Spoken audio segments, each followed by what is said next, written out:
Now on board, Derek Thompson is your host as Channel 4 goes racing at Cheltenham.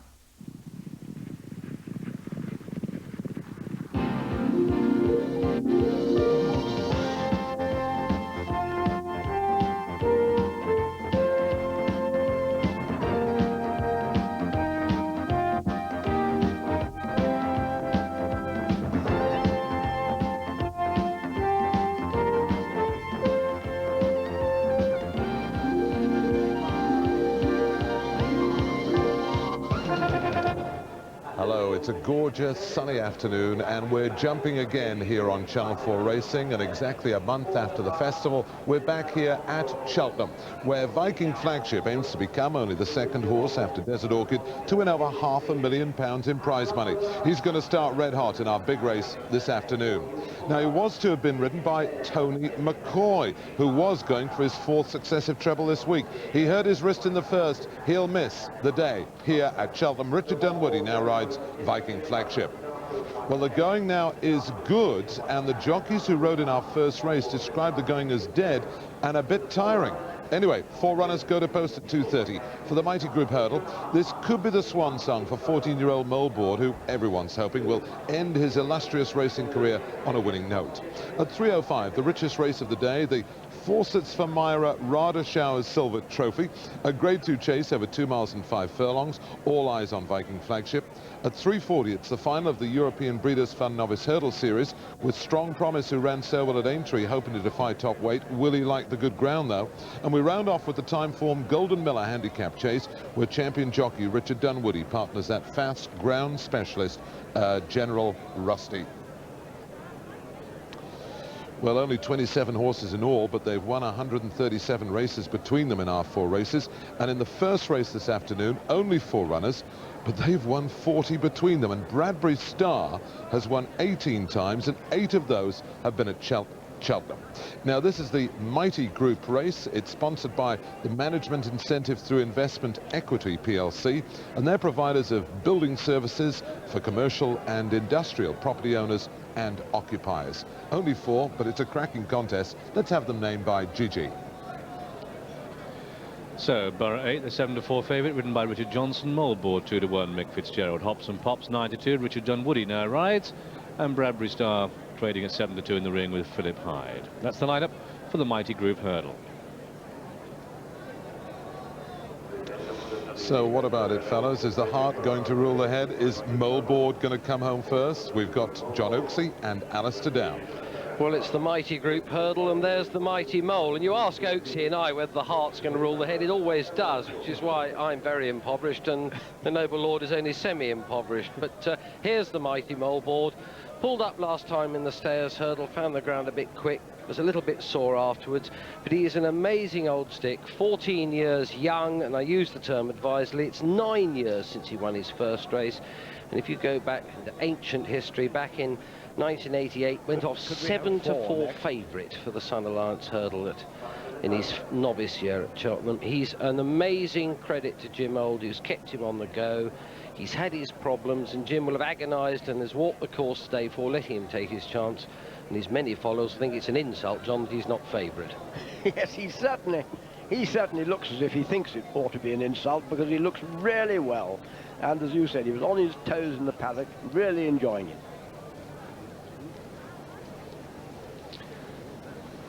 Well, when the heart rules the head, what about this fella? He practically owns Cheltenham. 2 Mackerson Gold Cups, 8 races here in all, but they're lining up and there aren't fences, they're hurdles. Can Bradbury Star come back? I rather doubt it, but good luck to Moleboard. And they take the first flight of hurdles, and it's Hops and Pops who made the running when she won first time out this year, and a little bit free going down at the start, but clear by 2 lengths. Moleboard, it runs in second place, and then in third on the outside we've got Borough 8, and in the blue jacket Bradbury Star. Quite a long run now before they come to the next flight of hurdles, and it's Hops and Pops showing the way, clear by about 4 or 5 lengths to Moleboard. Funny little scratching action. Then in third we've got Borough 8, the outside of Bradbury Star, running on his favourite track, but all his wins, as John has pointed out, been over fences. So they swing into the home straight, and past the 2-mile start. Come down towards flight number 2 then, at which Hops and Pops will lead. Comes to it, pops over it well. More aboard the inside of Borough 8. And then Bradbury Star. Quite quickly towards flight number 3 now, at which Hops and Pops popped over. More aboard in second, then Borough 8 in third. And the old chaser, John Oaksey, is going well in fourth. Yes, Bradbury Stars has shown no sign of them going too fast for him. I don't wonder, because he's a perfectly good class horse over fences. Maybe he'll show that he still is over hurdles, but it's an awful long time since he showed that. Hops and Pops has been falling. She's fallen in her last 4 runs over fences, but she seems to love hurdles and loves this ground. She's giving Richard Dunwoody so far. I wasn't certain whether the brakes had failed going to the first, but I think that they're all right now. She's under control, but will she stay there? Mulboard in third place, in the white cap, Mick Fitzgerald. And Bradbury Star fourth of the 4, but it's still Hops and Pops who's setting the field alight, clear by about 6 to 8 lengths as they race down the hill towards flight number 5. So Hops and Pops from Borough 8, Mulboard and Bradbury Star coming towards flight number 5. And Hops and Pops coming to it. At it and jumps it well. Borough 8 and Mulboard, and then Bradbury Star. Head towards flight number 6 then. Borough 8 at 7 to 4, Mulboard 9 to 4, Bradbury Star 7 to 2. Wouldn't mind a bit of 5 to 1 about Hops and Pops, clear and jumping well to, in second place, Borough 8, and then Mulboard and Bradbury Star still fourth of the 4. And Alistair, what about Mulboard? It's just a little bit pottery on this ground, don't you think? Just a fraction, and Mick Fitzgerald's already given him a flick down the neck. Just keep him interested, keep him at the job. Borough 8 going very well in second, and Mulboard friendless in the market at 9 to 4. But to coin a phrase, all to play for. Can they pick off Hops and Pops? It goes towards flight number 8, clear by about 4 lengths. Borough 8 just getting a little bit closer now, and then Mulboard. What an amazing horse he is. He didn't jump that as well as he has some of the other ones, and Bradbury Star is fourth of the 4. Come to the top of the hill, and it's Hops and Pops from Borough 8. Hops and Pops the leader at the highest point on the track now, the summit on the hill on the far side. A little bit of a free wheel down towards the second from home, and it's Hops and Pops clear by about 4 lengths to Borough 8, and Mulboard being pushed along by Mick Fitzgerald now. And they've got 3/4 of a mile to go, beginning the descent then towards flight number 9. And it's still Hops and Pops who has the edge. Borough 8 in second place. Mulboard from Bradbury Star still fourth of the 4. Here we are, 2 out. Hops and Pops pops over it. Borough 8 shaken up. Mulboard in third, and then still fourth of the 4, Bradbury Star. And it's Hops and Pops. Richard Dunwoody came in for this spare ride, and Tony McCoy had a crashing fall in the first. Borough 8, Richard Johnson in second place. Old Mulboard, he's been to the festival for 3 consecutive years, but it's Hops and Pops who's made all the running. Bold, enterprising, front-running tactics. Here comes Borough 8 on the outside with the yellow sleeves. Blue and white is Mulboard uphill to the line. They got 1 more flight of hurdles to jump, and Hops and Pops still just has it. Borough 8 switch to the outside, and Hops and Pops, she switches the tail. 2 in second place, Borough 8, Mulboard pushed along in third.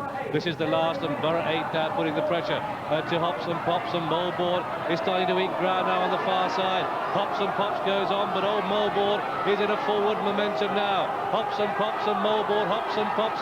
Mulboard is battling up the hill. He's putting his head in front, and Mulboard's going to take it. At the post, it's going to be Mulboard ridden out to the line, but Mulboard, in a photo with Hops and Pops. That's close. Back in third was Borough 8 in a big gap for Bradbury Star, who competed for 4th and £353. The outcome of this, the mighty group hurdle. What a mighty finish. Has Mulboard won? Has Hops and Pops got up back off on the line? Third horse home is Borough 8. Fourth is Bradbury Star. This is a thriller. It's close. And don't forget, the line drops quite a way here, and Hops and Pops has come with a renewed challenge next to the rails.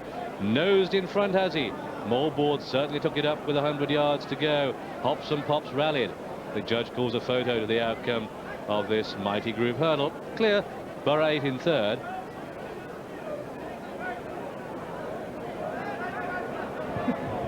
Well, here's Hops and Pops, went out under Richard Dunwoody, and she did it the hard way.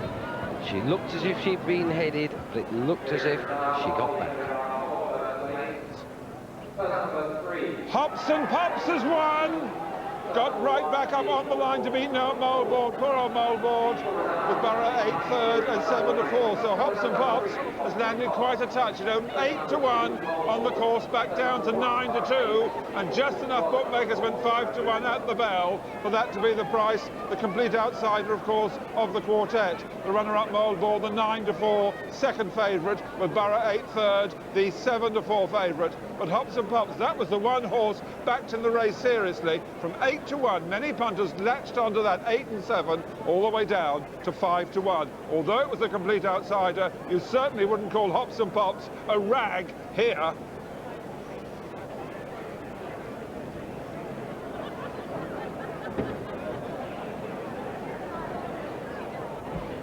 Well, I can hardly bear this finish because it's so tantalizingly, such a tantalizing situation as old Moleboard seems to rise above himself, come right back to his old best form, and then it didn't quite work. At this stage, Richard Dunwoody is looking round on Hops and Pops. She's jumped absolutely beautifully all the way, getting ground at a lot of the hurdles. Borough 8 is already beginning to feel the strain, and you'd think that Moleboard was beginning to feel the strain, but he knows about the Cheltenham Hill. He knows that leaders do get tired when they get on it, and he knows, or maybe he knows, that he can find a bit extra up it. Sadly, not quite enough. No, and Borough 8 swerves over to the other side of Hops and Pops, and you still can't have Moleboard quite getting there, but he begins to run, but Richard Dunwoody, masterful in front as ever, couldn't have tremendous momentum away from the last, but runs on well, the mare up around. Here comes Moleboard to rattle, and you think it's going to be this wonderful fairy story ending. Mick Fitzgerald hard at work, still not quite there, just about in front now, but Hops and Pops forces her way back, just in the shadow of the post. Moleboard has given what he can give on this ground, hadn't looked to be enjoying it. The mare and the money took the day.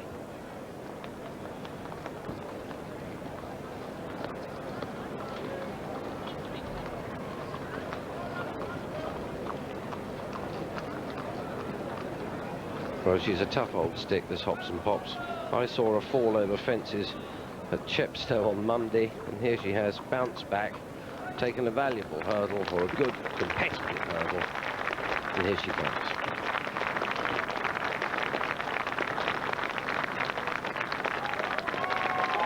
Well, the applause is ringing out as much for the second as for the winner, but here he comes, Mick Fitzgerald, after looking as if he was going to win on Moleboard, but it was not to be. That swan song with a victory, because that really would have been nice.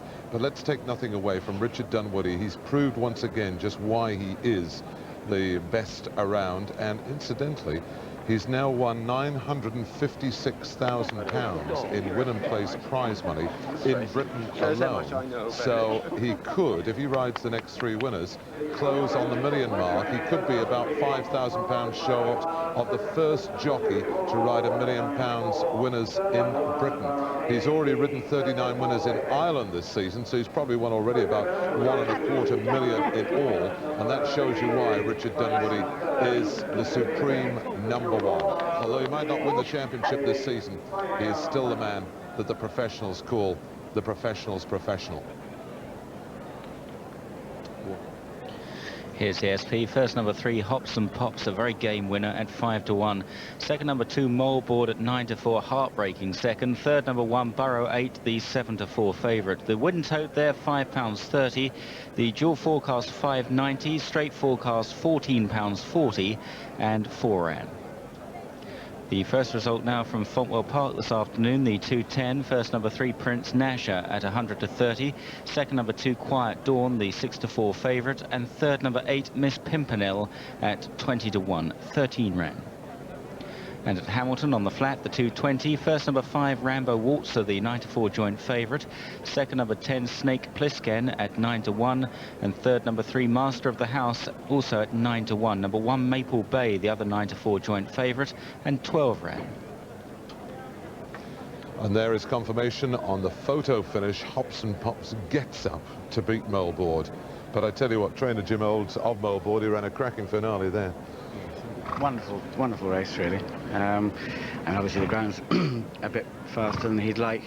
But I walked around at 7 o'clock this morning, I thought, well, it's safe anyway, and we'll give him one more go. What is the ground, by the way? Well, I mean, they've put a lot of water on, they've worked very hard, they got a bit of luck with a drop of rain yesterday, and it is riding as well as any ground could at this time of the year. So, what are you going to do with Moleboard now? Is that his final race or what? He won't run again this season. I mean, it's holidays now, whatever happens. Yeah. And then he's going to come in next year and bounce me around a bit and act as lead horse and things like that. And if in November we thought he was really sparking, well, we might. But what we're anxious to do is not run him when he's deteriorated so that he isn't as good as he was, you know.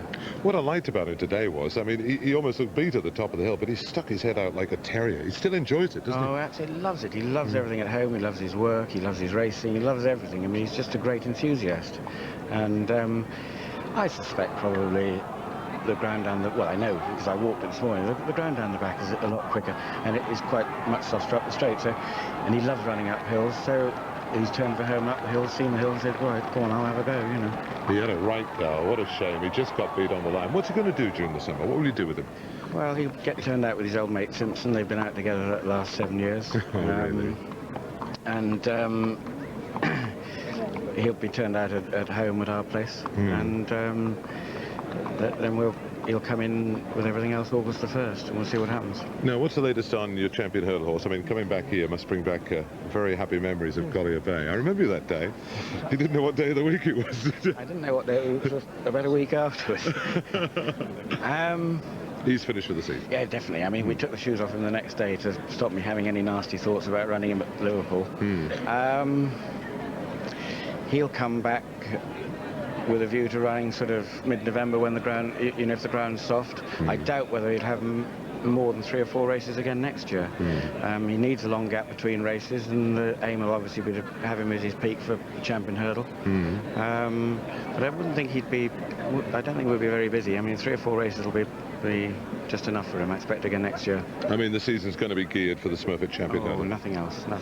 Now, listen, I've got you here. No, you... Come on, you do more impressions than anybody. David Gandolf, I want David Gandolf for some of his chances in the next race. Basically, possibly the horse wouldn't be quite good enough, but you never know in a 3-horse race. Change of jockey on the other horse could go our way. Very horse, actually. I love it. Jim, thank you very much indeed. That is brilliant. Well done, Jim, thank you. Well, from the man who finished second, I think we've got the man who finished first. I think we have. Now, I've got the happy band. Why is... I'm one member of the happy band. Yes. I'm afraid Robert's inundated. Good. And Bernard, well, go and get Bernard. Yeah, go and get him. Bring him across. That's right, yes. Tell us about the happy band. Well, we've been together, 3-4 years? Yeah. And it was generally a loose-knit thing at one time. Yeah. But Bernard, the grey-haired gentleman there, he decided that we ought to have a proper name, and he called us the Happy Band. So, of course, the thing is now we've got to smile whether we win or lose, you see. That's a very good idea. And what is your name? I'm Harry Wellstead. And Harry, where are you from? I'm from Dorset. I have a point-to-point yard with Robert, you see. It's a good... Yes, I remember. That's right, yes. Of course. And this is Bernard Dennett, the other... Bernard, they keep talking about you. From Somerset, you see. He's with nearer to Mendops and what he does. We won't hold it against him, will we? No. How did you get together? Are you all old mates? Well, we've been old friends. We're sure Robert, actually, he's the man that's done all the work. Yeah. Yes. We only sit back and watch, and we're very proud of the way he's done it. Well, tell us about it, because, I mean, his form figures 046FOU. Now he's got a 1 at Cheltenham. Yeah. All we need to say is she's a lady, you see. Oh, sorry. So that's the answer to everything, isn't it? I'm talking of ladies. What's your name? That's my wife. I'm Mrs. Wellstead. Lovely. Maureen. Well Yes. done. It's nice to see you in the winners' enclosure. Well, at yes, Cheltenham. it's Marvellous to be here. The ups and downs of racing, we took her to Chepstow, as perhaps you know, on Monday in a chase. Yeah. and she fell at the 4th. Well, she didn't fall. She disposed of the jockey at the 4th. Disposed of the jockey. That's That's a nice way of putting it. Well, she didn't jump very well. Let's put it like that, over fences. Now you're back over and hurdles? then we weren't coming, you see, until they found there was only 3, so we came up to make up the 4. Lovely. On the way up, we said, wouldn't it be great to get in Cheltenham? I said, we've got 4 runners, we're bound to get into 4th. We're bound to get in the close. Threatened to be 4th, we come out first, so... Lovely. The happy band. Marvellous day, ladies, as well. Over happy now. We're still happy. Many congratulations. Thank you very much. You've got a presentation. Well done. Thank you. Andrew. It really is unbelievable. When we set off for Newmarket, Leslie Graham and I this morning, it was quite pleasant, but you needed the vest and the jersey on. But look at it now. It is honestly, it's red hot here. I would think it's probably nudging 17, 18 degrees. You do not need a coat on today, although they have got coats on, believe me. They've probably come overdressed. And the first time this year in Britain, I've come racing with only a jacket. And how nice for it to fall during the Easter holidays, so the kids enjoying themselves and relaxing. And there's plenty of room here at Cheltenham today. I would think probably a crowd of about 15,000 here today. And unfortunately not as many runners as we would like, but a lovely day and plenty happening in the next few minutes, because we've got the review of the first race. That was dramatic, I can tell you. And coming up, Viking Flagship with Richard Dunwoody, and he's aiming to become only the 2nd horse after Desert Orchid to top £500,000. Talking of money, Big Mac, what's happening down there in the race? Well, very early betting, they put 5-2 on Viking Flagship, with 2-1 against Travado and 6-1 Gales Cavalier, the outsider of the 3. I won't give away the result of the first race, but the favourite there was Mr. President. And the Mr. President, the man the hacks all call Mr. President, is George Enner, who was president of the Horse Race Writers Association since the turn of the century, virtually. He's been in a hospital, had an operation, George. He's watching us now, and apparently George not too pleased with what he sees on daytime TV. So seeing me on the screen, of course, that's going to cause a relapse for Mr. President. Well, we hope, George, to see you back. I think at the Guineas meeting, you'll be back at Newmarket. Everybody around here, we're looking forward to you coming back in your great form, as you always are. Mr. President, the courtesy title, you certainly deserve it. Now, looking ahead to the tissues, that's the bookmaker's forecast of how the betting will go, and they're putting in the 340. It's been a very keen betting race, this with this Strong Promise. There's the top of the head 9-4 chance, that's on the tissue. Ladbrokes did oppose it, went out to 11-4. And last night on Night Sports with Gary Imlach, I actually tipped up Strong Promise and thought that was the one against the 2nd favourite here, that Tara Rambler, who has been well back this morning, 8-7-1 now, 4-1 Tara Rambler, and those are the 2 horses backed in the race. It's then 11-2 Jimmy's Cross, 6-1 Ambleside, bit of money for that at 8-7-1, 13-2 Uncle Keeney, and 8-1 at the bottom Miss Optimist. But as I said, the 2 horses back, Strong Promise and Tara Rambler. And the time form Golden Miller, they're going 5-2 General Rusty, 7-2 Le Miel, 9-2 Big Ben Dunn, support from that from 6-1, and good money for Proud Son from 11-2, now 11-2 from 8-1 that Proud Son, also 11-2 Bankroll, and 8 and 9-1 Iffy and Mere Class. And also I must give a mention in the 330 at Hamilton, number 16 Rhiners Manor. 330 Hamilton, 16 Rhiners Manor from 16-1. It's now a 7-1 and even 6-1 chance. Rhiners Manor. If you're looking for a horse for money at the aways at Hamilton, Rhiners Manor's your one in the 330, number 16. That first race that Max just referred to, a 2-mile 5 chase. 9 runners were to tackle the 17 fences, and as Max just confirmed, they were headed by Mr. President, the runner from Charlie Brooks' stable, ridden by Graham Bradley, and not surprisingly favourite because seeking his 3rd consecutive win, following firsts at Newbury and Doncaster. Before we see whether he managed that, Simon has a betting show. Yes, Mr. President headed the market at 3-1, 5-7 at 9-2, and then 2 horses on 11-2, Maremma Gale and Polden Pride. Certain Angle at 6-1, Rosilli Bay at 8, on 14s Woodford Gale and Flapjack Lad, and Inver Cloud, the rank outsider, at 66-1. Let's join him. So they come down towards the 4th from home, and it's Flapjack Lad. He's been at the head of affairs throughout. White Jacket on the outside, 5 to 7. They jump it together, but Flapjack Lad is a faller, and this leads 5 to 7. The long way clear of, in second place, Certain Angle, with Mr. President in third place. They descend towards 3 from home, and it's the top weight, 5 to 7. White Jacket leading. The horse with the noseband is Certain Angle, and on the left with the hoop sleeves, that's Mr. President. Here we are, 3 out, 5 to 7, and Certain Angle, a crashing fall there.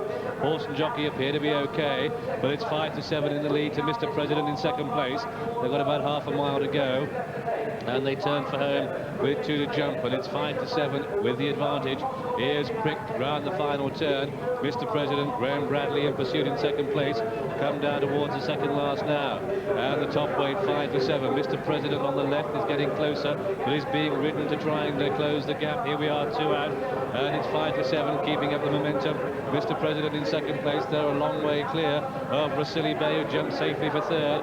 1 fence to jump, and it's 5 to 7, clear by 5 lengths as they come to it. Oh, he goes to the top of it, but he gets away with it. Mr. President is in second place. They've still got the uphill climb to the line, but it's 5 to 7, going on by 6-7 lengths to Mr. President, with Brasili Bay plugging up the hill, and that one could yet get second. The further they go, the further 5 to 7 draws clear, and 5 to 7 is going to take it. Indeed, Brasili Bay comes through for second place. Mr. President held in third. Well, a good win there for Paul Carberry, but luck, which has certainly been with Tony McCoy over the last 3 days, 3 trebles in 3 days, wasn't with him today. He was one of 3 fallers in that race, the only one actually to sustain an injury, which was to his wrist, and although at the moment they don't actually know the extent of that injury, he's standing down for his rise for the rest of the afternoon and is going off for an X-ray. Shame for him. Let's have the SP for Simon. Yes, first number 1, 5 to 7 under Paul Carberry at 9 to 2. Second number 6, Brasili Bay at 8 to 1. Third number 4, Mr. President, the 3 to 1 favourite. 9 ran.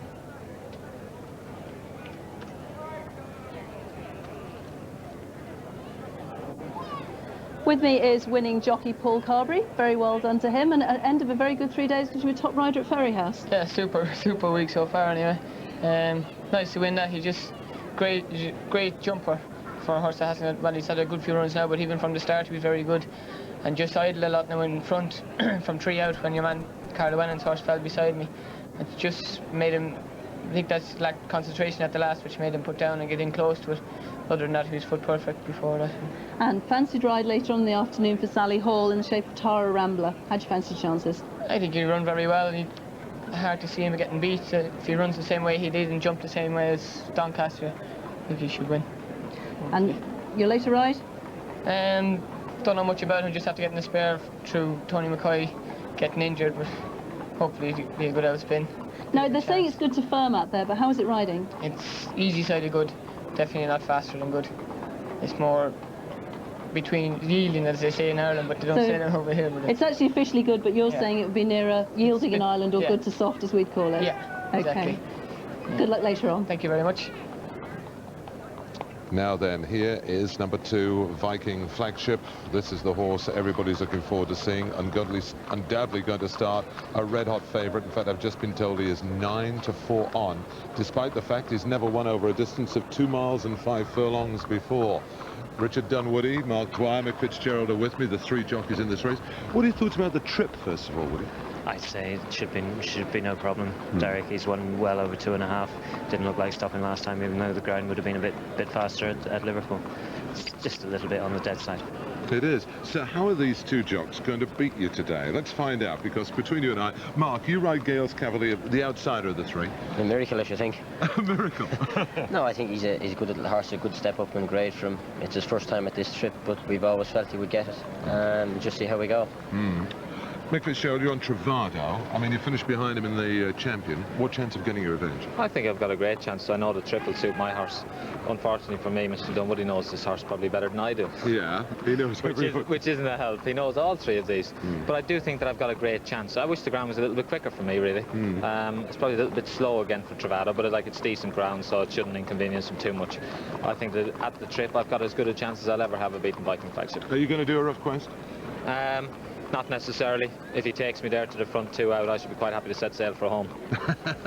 Well done, you 3. I tell you what, I was just telling up how much prize money you've won this season. You've won nearly £2 million between you. I wish I had the 2 million. I wonder who's won most of that. I wonder who. No, the eldest.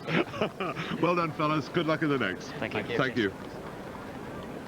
Now news from Fontwell on the 245. First number 2, Herbert Buchanan at 5-2. Another winner there for Jim Cullity. He's had a tremendous week. Second number 8, Pontoon Bridge, the 6-4 favourite. And third number 5, Cobgate at 10-1. Non-runner number 4, 11 ran.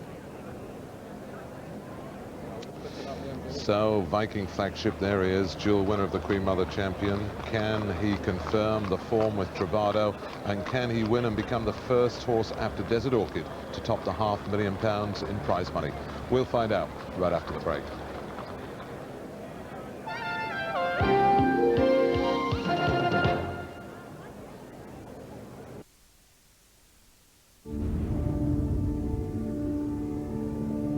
My name is Sonny Morea, and I was the Lunar Roving Vehicle Project Manager for NASA. I remember when we were designing it, we knew it had to be aluminum, incredibly strong, yet 60% lighter than steel. It wasn't very luxurious, and it cost them $40 million. And that's when $40 million was a lot of money. Yeah, aluminum cars have come a long way since the space age.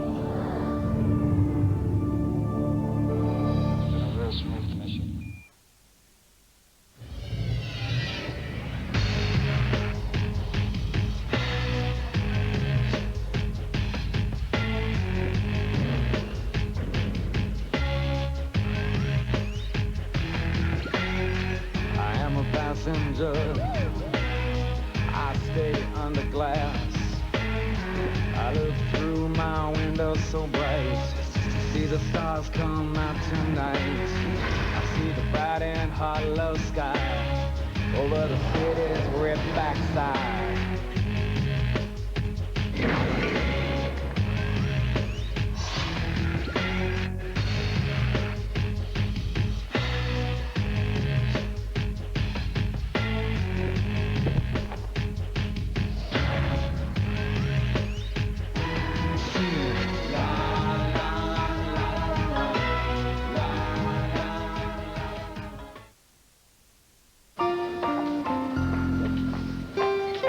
I'm the new management trainee.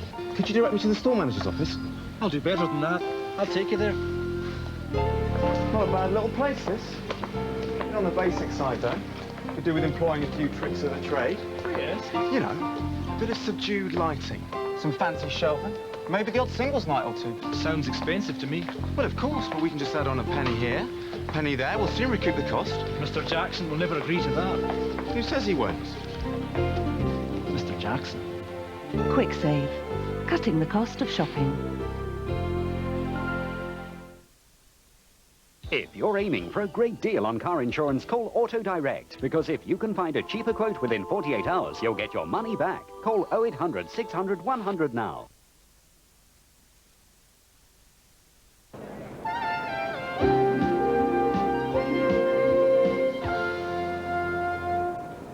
Welcome back to Cheltenham. Runners to post for the big race this afternoon. The Fawcett's for Myra Rada Showers Silver Trophy Chase. It's worth £30,000. It's a Grade 2. It's over 2 mile 5.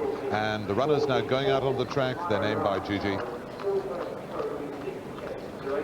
And Travado trades in the ring at 9-4. The mount of Mick Fitzgerald, a winner of 12 races. Travado. Viking Flagship, the 9-4 on favourite, now written by Richard Dunwoody, and Gales Cavalier at 13-2, partnered by Mark Dwyer. They've between them won 40 races and over £750,000 in win and place prize money. Viking Flagship just sweating up a little bit, but he had his rug on and it is warm, so I wouldn't worry about the sweat. As I said, if he wins today, he'll go over £500,000 in prize money. He's got an amazing 50% success rate. It is a lovely horse. 21 wins from 42 races, and in 1994 he won all 5 of the big 2 mile chases that year. In 1995 he won the Queen Mother Champion for the 2nd year running, and although foiled by Clarence Davis in his effort to pull off the hat-trick this year, he did bounce back to form in the Mum Melling chase at Aitree last time. going down with his ears pricked. Let's see him in action in the Champion here at Cheltenham a month ago. He finished second with one of his rivals today, Travado, back in fourth. They start the turn in. Charlie Swan's confident. He's going on Viking Flagship. Sam Mann's fighting back. They're on the final turn. Sam Mann and Viking Flagship stride for stride. Oh, what an epic battle. Don't rule out Clarence Davis, who's pulled wide. Come down towards the final fence with a nosebang. Clarence Davis has come to take the pair. And now the hill. And it's Clarence Davis and Francis Wood who's going on. And Clarence Davis has come to take the pair of them. Clarence Davis going on. Viking Flagship's coming back and in second place. But Clarence Davis has the acceleration to win. Clarence Davis, Viking Flagship. Well, he's got a wonderful record at Cheltenham, but to tell the truth, that was one of his off days, really.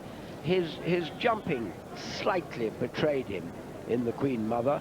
He made two pretty uncharacteristic mistakes when it really mattered. Normally, when it matters, he throws a tremendous lightning leap and gets away from fences as quick as any horse there is. But he just didn't that day, and that allowed Clarence Davis to cover himself with glory, and I'm not taking anything away from him because he really accelerated.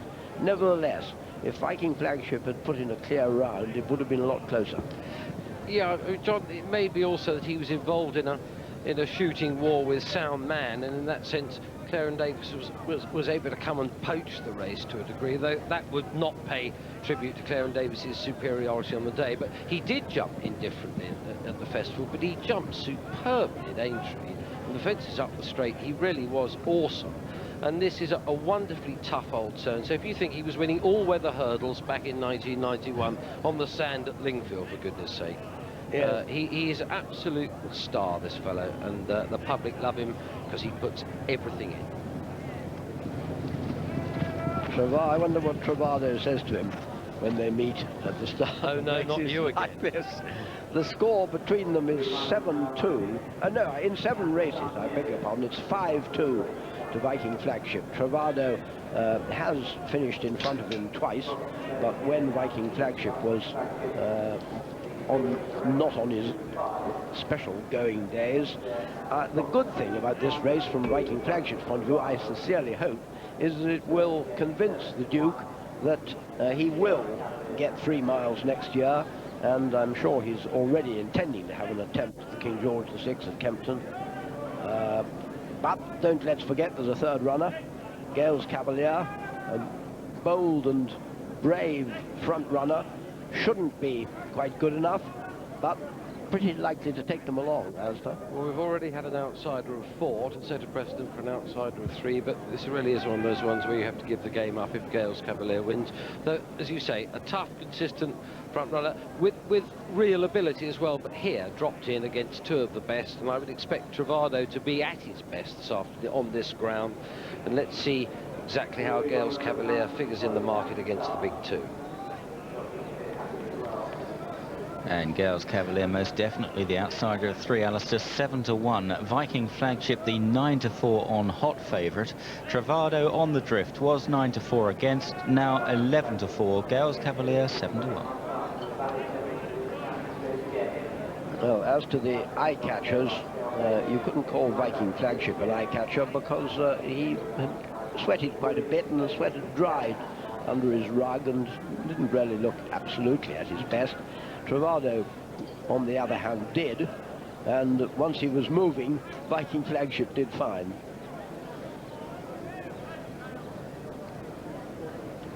Three favourites and 6 runners have won this. Viking Flagship generally top of the head, 9-4 on. Not great big lumps going in for it, but it's the only horse being backed, and I haven't heard a bookmaker yet asking for 2-1. Travado's very weak, out from 2-1. They're now calling 11-4 against it, and the outsider of 3 is being opposed as well. 5-1 out to 7-1 now, Gales Cavalier. Tactics play an important part here. Gales Cavalier you'd expect to go on from the front. He's a natural front runner. Together, walk in quietly, please. Okay, come on. So the dispatch then for this Fawcett's for Meyer and Rada Shower Silver Trophy chase. They've got 17 fences to jump, and as they go down to the first, it is Gales Cavalier on the inside, Travado and Viking Flagship, and they're all over the first safely. And it is a good pace, and it's Gales Cavalier that's setting it. Travado the outside of Viking Flagship, arriving at fence number 2. Gales Cavalier pops over, and the other two safe as well. Fence number 2.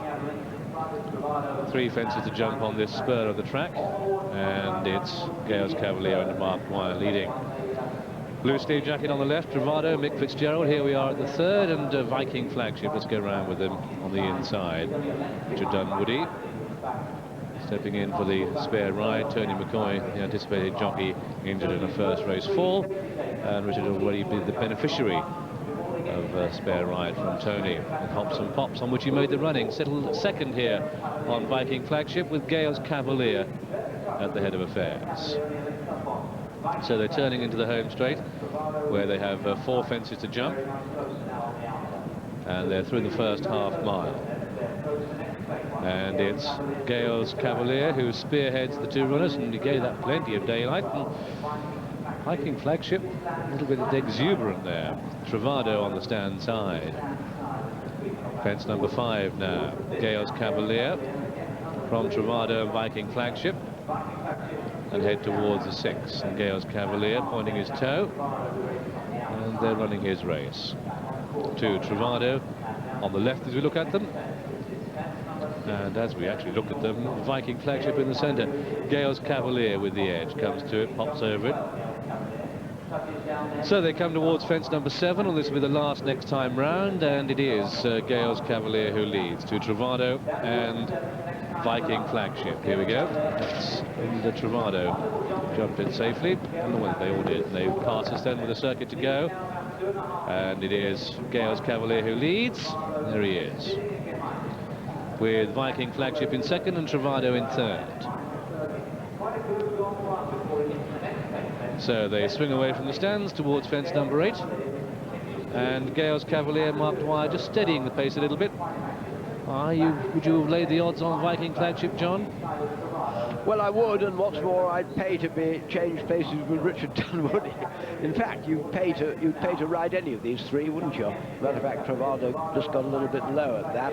But except for the awful nightmare that one might fall off, it would be a real joy to be sitting where those 3 jockeys are.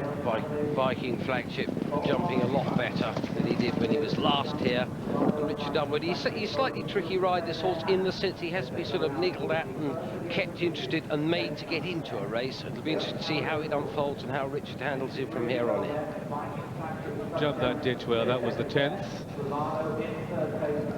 Another plain fence here. So Gales Cavalier. On the inside is Viking Flagship, on the outer Travado, and they climb the hill on the far side of the track. Another ditch now they have to jump, and it's Gales Cavalier, Viking Flagship on the inside, and Travado the outer. So here we are, this is a ditch, and Travado rather sort of pedal at it, continuing the uphill momentum towards the fence at the top of the hill. Viking Flagship 9-4 on. Here we are, top of the hill, and good leap by the leader, Gales Cavalier. Viking Flagship, they're just leaving Travado behind. They've got 3/4 of a mile to go. Still got 4 to jump, and it's Gales Cavalier, Viking Flagship closing him down. Travado's getting back into the argument now as they come to the 4th from home. Oh, what a great leap there by Gales Cavalier from Viking Flagship in 2nd, and Travado just caught a bit flat-footed. Now then, just imagine being Richard Dunwoody, tracking the long-time leader Gales Cavalier. You know you're on the best horse, and there are 3 more to jump, but it's Gales Cavalier, Viking Flagship in 2nd, and then Travado in 3rd, and Mark Dwyer must be wondering if Richard Dunwoody is going to come to him, and they've got to make 1 more turn to make, and it's still Gales Cavalier. And here comes Viking Flagship on the outside, going for this £500,000 of prize money. Richard Dunwoody on the outside, but Viking Flagship, will he say the distance uphill to home, don't forget. They've got 2 to jump, and here goes Viking Flagship, the outside of Gales Cavalier. Here we are, 2 out, and they're in the air together, and Gales Cavalier isn't giving up, and Viking Flagship has to be rousted and shown the whip by Richard Dunwoody, and he feels it. They've got 1 to jump, and it's Gales Cavalier and Viking Flagship. This is the last. Oh, and Gales Cavalier and Viking Flagship, they're a long way clear of Travado. And Gales Cavalier and Viking Flagship, and Gales Cavalier is going to take Viking Flagship. Viking Flagship is coming back for more. What a thriller, Gales Cavalier, Viking Flagship, and it's going to be Gales Cavalier who wins. Gales Cavalier, Mark Dwyer outpoints Viking Flagship, who was second, and Travado comes home in his own time for third. And so the result of this Fawcett's for Meyer and Rada Show's silver trophy chase. He makes all, does number 3, Gales Cavalier, in the colours of Starlight Racing, trained at Wantage by David Gandolfo. Gales Cavalier wins his 8th race. Mark Dwyer his 37th, and the outsider of 3 at 7-1. Second horse home, Viking Flagship. Well, did he fight? But it wasn't good enough on the day. Viking Flagship has had some stiff tasks, but today Gales Cavalier found him out. He was second, and the third horse home was Travado, perhaps a force of old on this ground. However, great thrill. Mark Dwyer up the far side of Richard Dunwoody, and it was Mark Dwyer who provided the hare, and the hare won it. The greyhound didn't get there.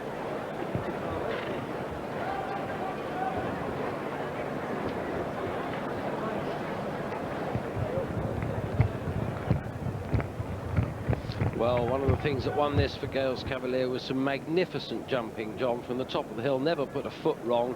And although you thought, as Viking Flagship came to do battle, Viking Flagship might come and take him, Gales Cavalier strong enough and good enough. And here, Gales Cavalier had done all the work. Travado is beginning to be left, and Richard is stalking the leader, wondering when to get there and to get involved, because this horse, remember, does not lose battles. We lost one today.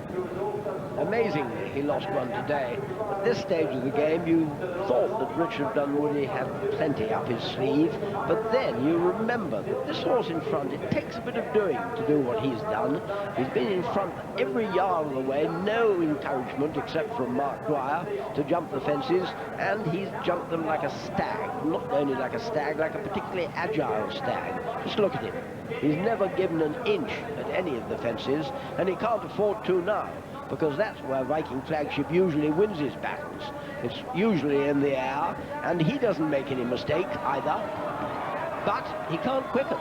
No, and as I say, this horse very rarely loses a battle, and it's tremendously to Gales Cavalier's credit, rarely sees this out. This is a real proper old-fashioned struggle up the Cheltenham Hill against the nonpareil of strugglers up the Cheltenham Hill, and Gales Cavalier, front-running, bold jumping, wins the day.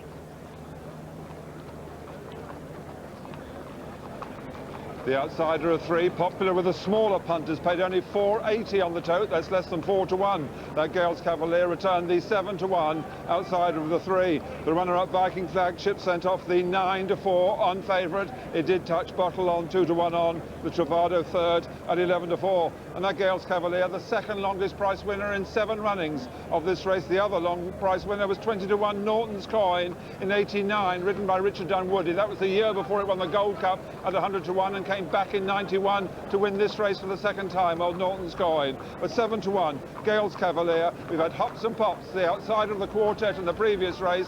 Quite a few punters look for the outsiders, especially at this time of year, thinking that Viking Flagship has run his races. They got it right with Gales Cavalier. The Cheltenham Hill, famous for so long for saving Viking Flagship, couldn't do it here. And waiting to greet his winner is David Gandolfo. That must have given you a lot of satisfaction, Gandhi. Well, it certainly did, and I'm delighted he stayed. Richard Dunwoody sort of was convinced he'd stay after Devon, and I always have been. Yeah. I think, you know, he likes to get a breeze into him. But Mark's given him a lovely ride, hasn't he? Should we walk alongside as you talk to him? Because that was a miracle. Mark Dwyer, you said a miracle, didn't you? Miracles do happen. Tell us about the horse, Candy, as we walk in. Well, he was a good novice last year, as you know, but he's been unplaceable this year. It's this business of giving away 2 stone in handicaps or running against this sort of horse at this sort of weight, which he's not been ready to do Listen to this cheer. Yeah. Did you honestly think you'd be getting this sort of cheer? Well, no, I didn't. No, but I thought he'd run very well, you know. I certainly was justified in running. Congratulations. Well done. Well, he remains probably the most popular steeplechaser in training, because You can't take his battles away from him. This is Viking Flagship I'm talking about. And Richard Dunwoody accepts defeat with a smile. He knows the winner well. As you heard, he's been telling the trainer that he would like a longer distance. I hope that he won't tell David Nicholson that Viking Flagship was defeated by the distance. It didn't look to me as if he was. No, I doubt that, John. I mean, there's just a school of thought, isn't there, from the champion chase onwards this year, that perhaps he's not now at his very, very best over these shorter trips, and today should have shown him in a better light. But I think the prospect of him being aimed for the King George next year really is something to get excited about. The Duke plotting him up to win at Kempton over 3, and he's been an amazing servant at 2 and upwards of 2, and now perhaps the time to look a bit further. Today, I suspect, 2 hard races, Cheltenham and Aintree, and now on this ground, perhaps not his very best sort of ground. You could forgive him coming up against an improving horse who's clearly on his absolute form of his life. Now they look over further, and a great prospect in store. Well, what an entertainer he's been. The Viking Flagship's been an entertainer, and now Gales Cavalier has matched him, because that takes some doing to jump round Cheltenham at that speed without making a single semblance of an error. Some achievement. So our second surprise result of the afternoon. First number 3, Gales Cavalier at 7-1. Second number 2, Viking Flagship, the 9-4 on favourite. And third number 1, Travado at 11-4. The totes, the win, a rather stingy £4.80.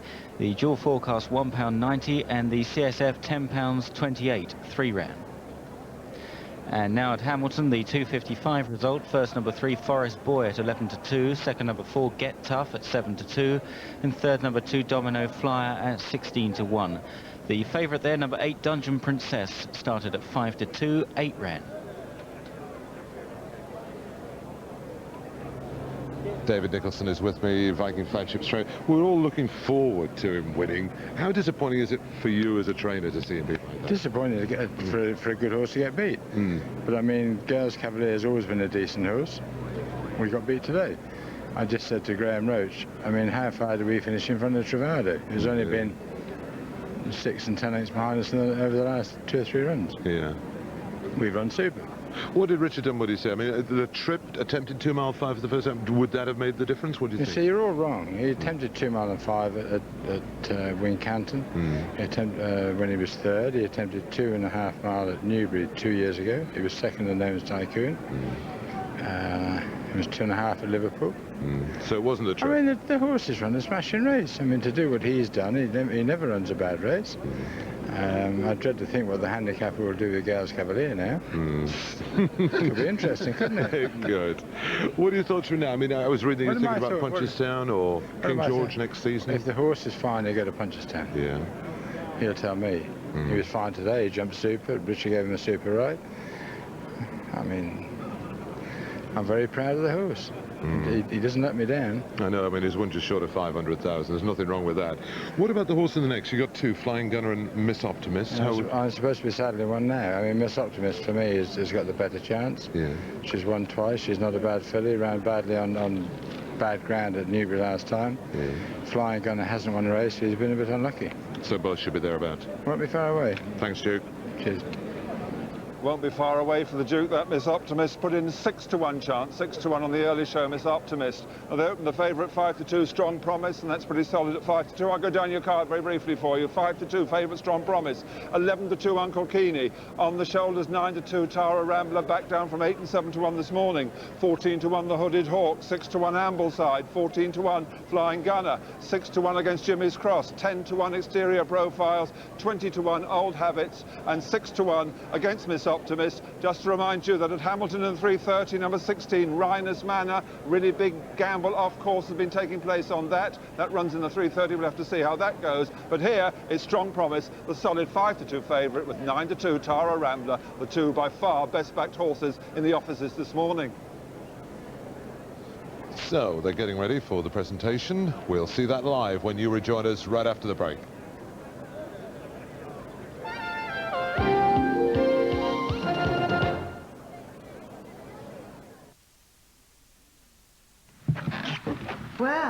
it isn't Mr. Punctuality.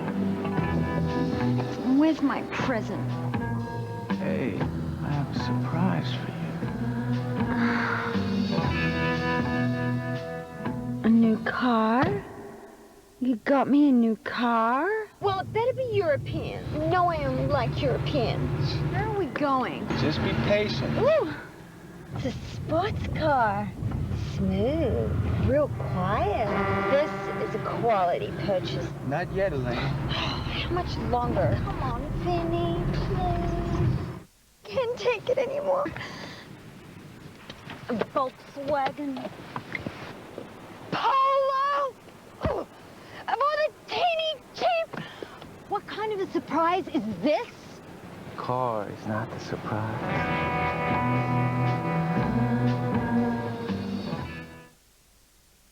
Are you one of those people who think you can just get cable TV with this? Wrong! With cable's whizzy fiber optic technology, you could save money or not. Save money or not save money. Difficult choice. And what could you buy with all that saved money? Get connected. Call 0990 111 777. Please. Henry, Molly, time for your flea control. I wonder if it's the spray again. Maybe it's the powder. Or perhaps it's the shampoo. Here, Henry. What's this? It's Program, an easy and convenient flea control available only on prescription from your vet. Here, Molly. It's simple. One dose once a month in their food stops fleas breeding. Don't wait until they start scratching. Ask your vet about Program now. That was easy. Churchill could save you money on your car insurance. Call one of our people now and see how much you could save. You'll be surprised. Call Churchill free on 0800 200 300 for an instant quote, even instant cover. Right? That's right. Free on 0800 200 300. Call Churchill now and see how much you could save. Free on 0800 200 300. Churchill 0800 200 300.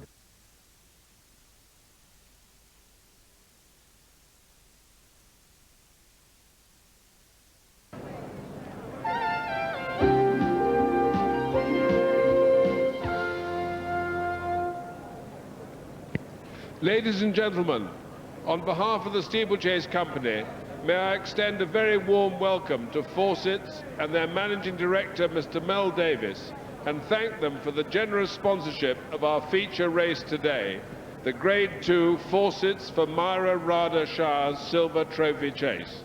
It is therefore with great pleasure that I ask Mr. Mel Davis to present the Silver Trophy to the owner of Gales Cavalier, Mr. Tim Whitley.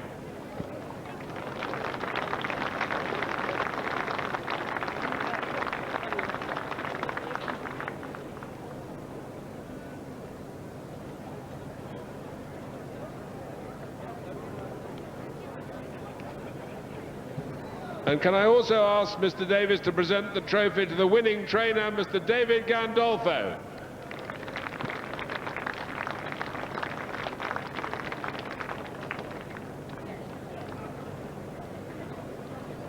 And the winning jockey, Mark Dwyer.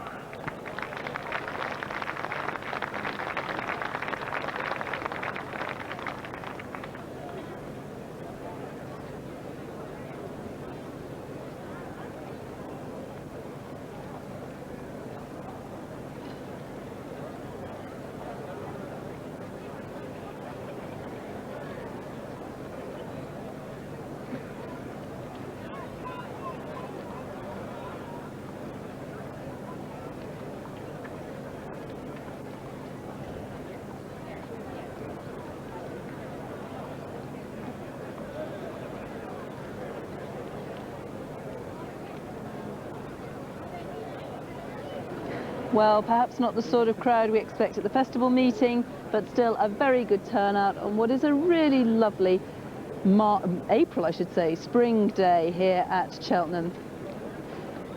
Now, on Monday, which was, of course, Easter Monday, we were quite late off air because the last race was delayed and we didn't have a chance to give you the champion tipster claims details. So here they are for you now. We'd like to hear from you if you had 150 points or more. The maximum points possible was 198, and we need you to telephone us on 0990 100 366. Now, a great week's racing in prospect at Newmarket next week with the Craven meeting, and there'll be champion tipster competitions on each of the 3 days. Today was the day that trainers entered for Tuesday's races, and the feature race there is, of course, the Nell Gwyn Stakes, a 1,000 guineas trial. And at the moment, at the 5-day stage, it looks a pretty hot contest. There we go. Headed by Michael Stout's Lowther winner, Dance Sequence, reportedly working well at the moment. John Dunlop, one with so much ammunition, must have a good idea about Bin Salsabil. Mick Ryan has Coachella, Paul Kellaway, Cyrillic, Darling Flame from John Gosden's stable, and Honest Guest, of course, form franked at the weekend at Kempton by the winner from Richard Hannon's yard there, Mark Tompkins' runner. Made for the Hills from the very strong David Loder stable, Marl from Reg Akehurst, Mezzogiorno from Jeff Ragg, Miss Universal, Clive Britton, My Melody Parks, third in the Lowther from Jack Berry's yard, and there our very own Thrilling Day and Wild Rumour for Peter Chappell-Hyam. Now, while we're talking about flat racing for the time being, I've got the news in from Dubai. Now, Frankie Dettori and Richard Hills were over there riding work this morning for the very powerful Godolphin team. Remember, they had 3 successes out of 5 in the British Classics last year.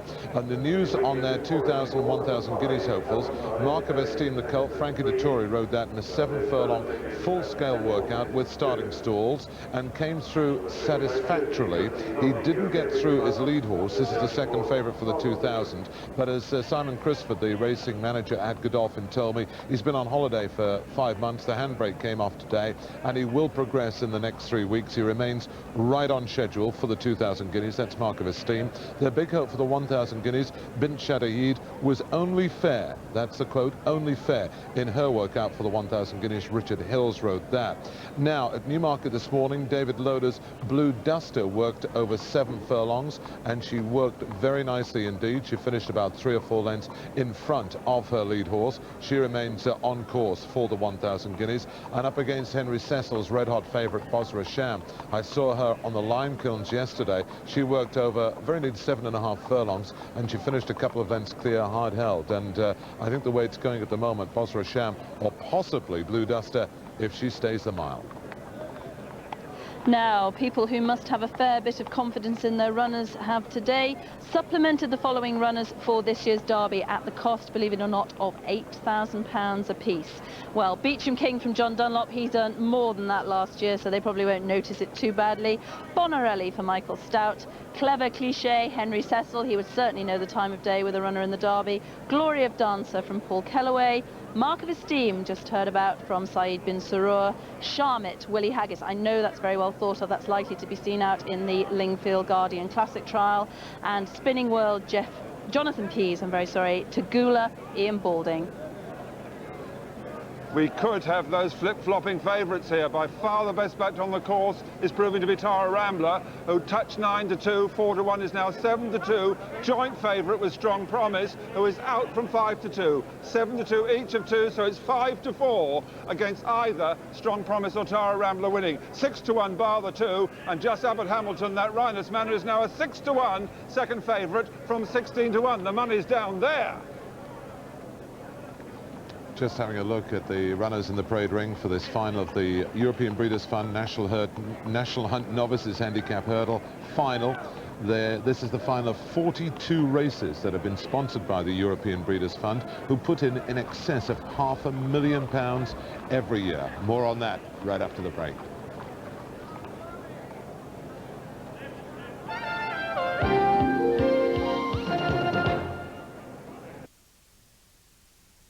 Every year, more and more people are discovering a different kind of holiday. They're staying in hand-picked hotels and villas in the most beautiful locations. They're finding the countryside, beaches, hilltop villages and restaurants that most holidaymakers never even hear of. If you'd like to discover the real Italy, Spain or Portugal, Call the Magic Brochure hotline on free phone 0800 229 339 and visit with the award-winning specialists as voted by travel agents.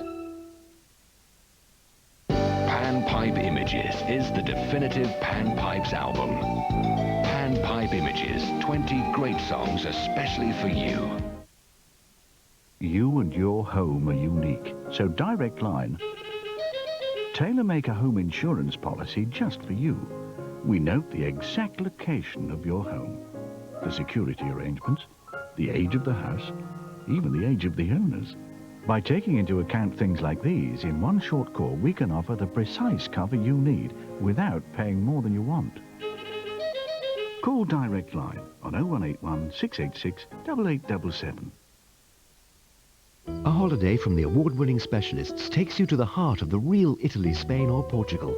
For your magic brochure, free phone 0800 229 339.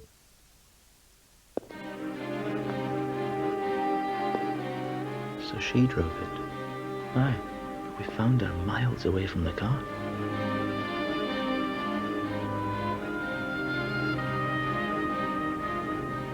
Nothing. Let's take it in. I'll drive it. So, how do you feel now? Wonderful. Absolutely wonderful. I'll drive it. The new Mitsubishi Colt. It's too much for some people.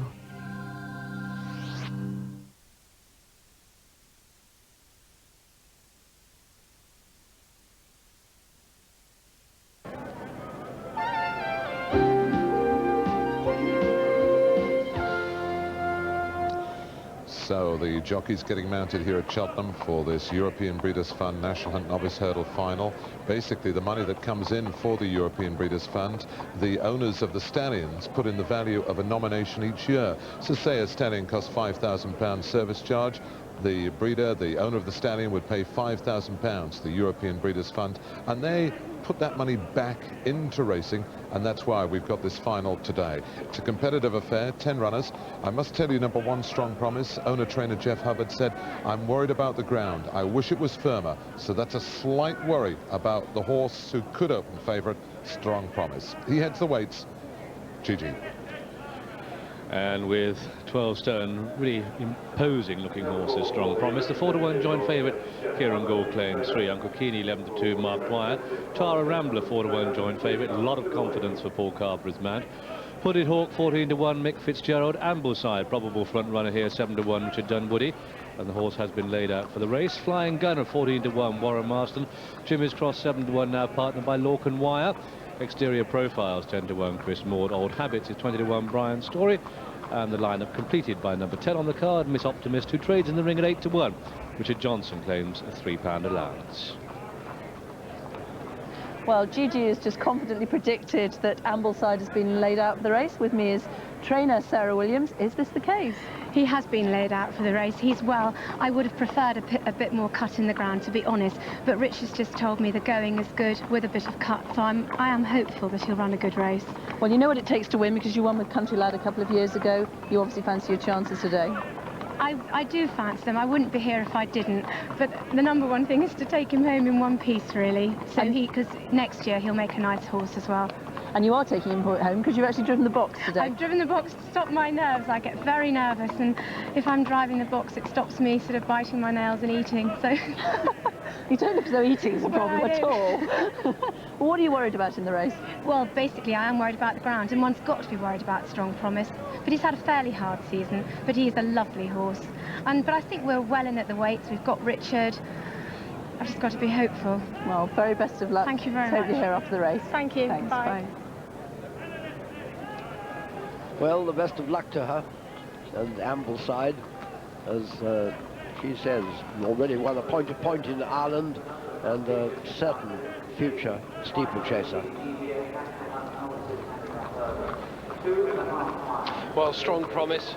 If there's ever been a chaser in the making, surely it is this horse. And the question is, he's second to Eurobandy at Aintree.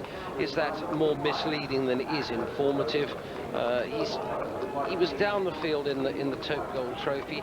He's knocked on the door at the highest level all season. He's got 12 stone shoulder here, but he's certainly built to carry it. It's interesting that Jeff Hubbard would like the ground quicker still, but it's a question of how you interpret that Aintree form.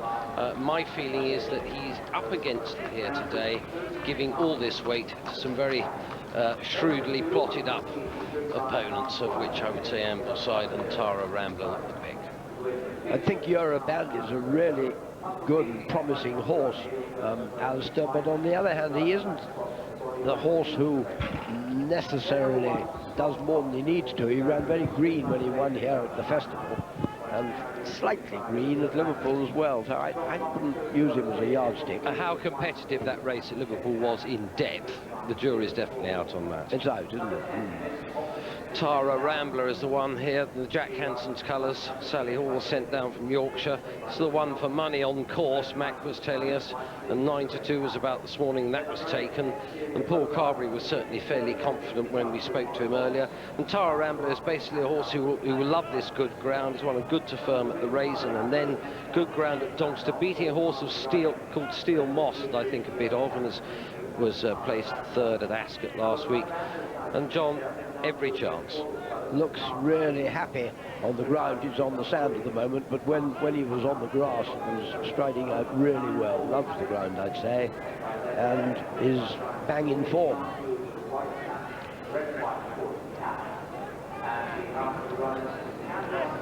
And the Sarah Williams's Ambleside, well, they certainly knew what they were doing when they won this with Country Lad, although she was a small name in those days, and not many people had heard of her. It was well fancied by connections, and she's clearly laid the horse out to do what the stable has achieved in the past. Now, Ambleside ran well in defeat at Chepstow behind Divertimento last time, and I thought looked outstanding in the paddock. Now, Richard Dunwoody is an eye-catching booking because he was on Ambleside when winning at Chepstow in mid-February. I would think this step up to 2.5 will suit Ambleside down to the ground. I know they were walking the course to check what the going was like. They'd like it a bit softer, but the jockey's report suggests that there's nothing to fear on the ground front, and looked outstandingly well in the paddock.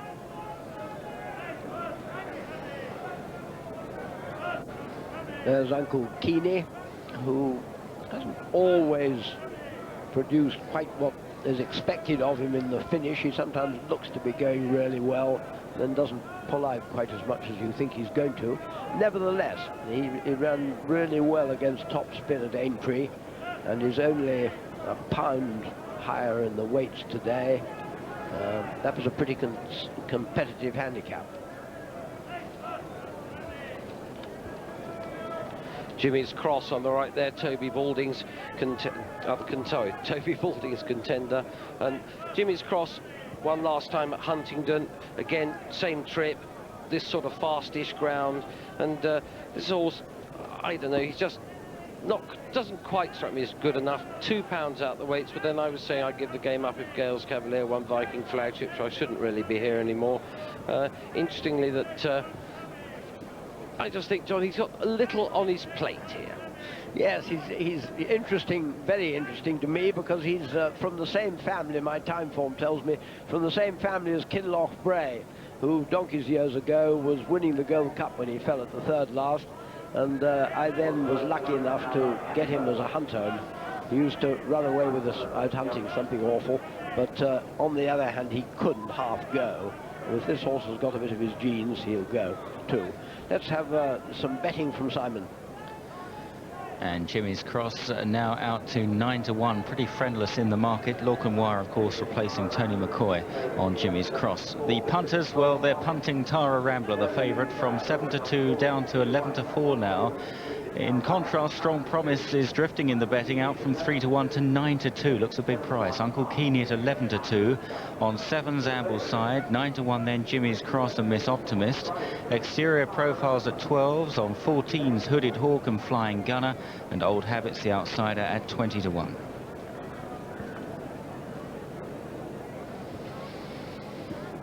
Well, Ambleside took our eye in the paddock, looking outstandingly well.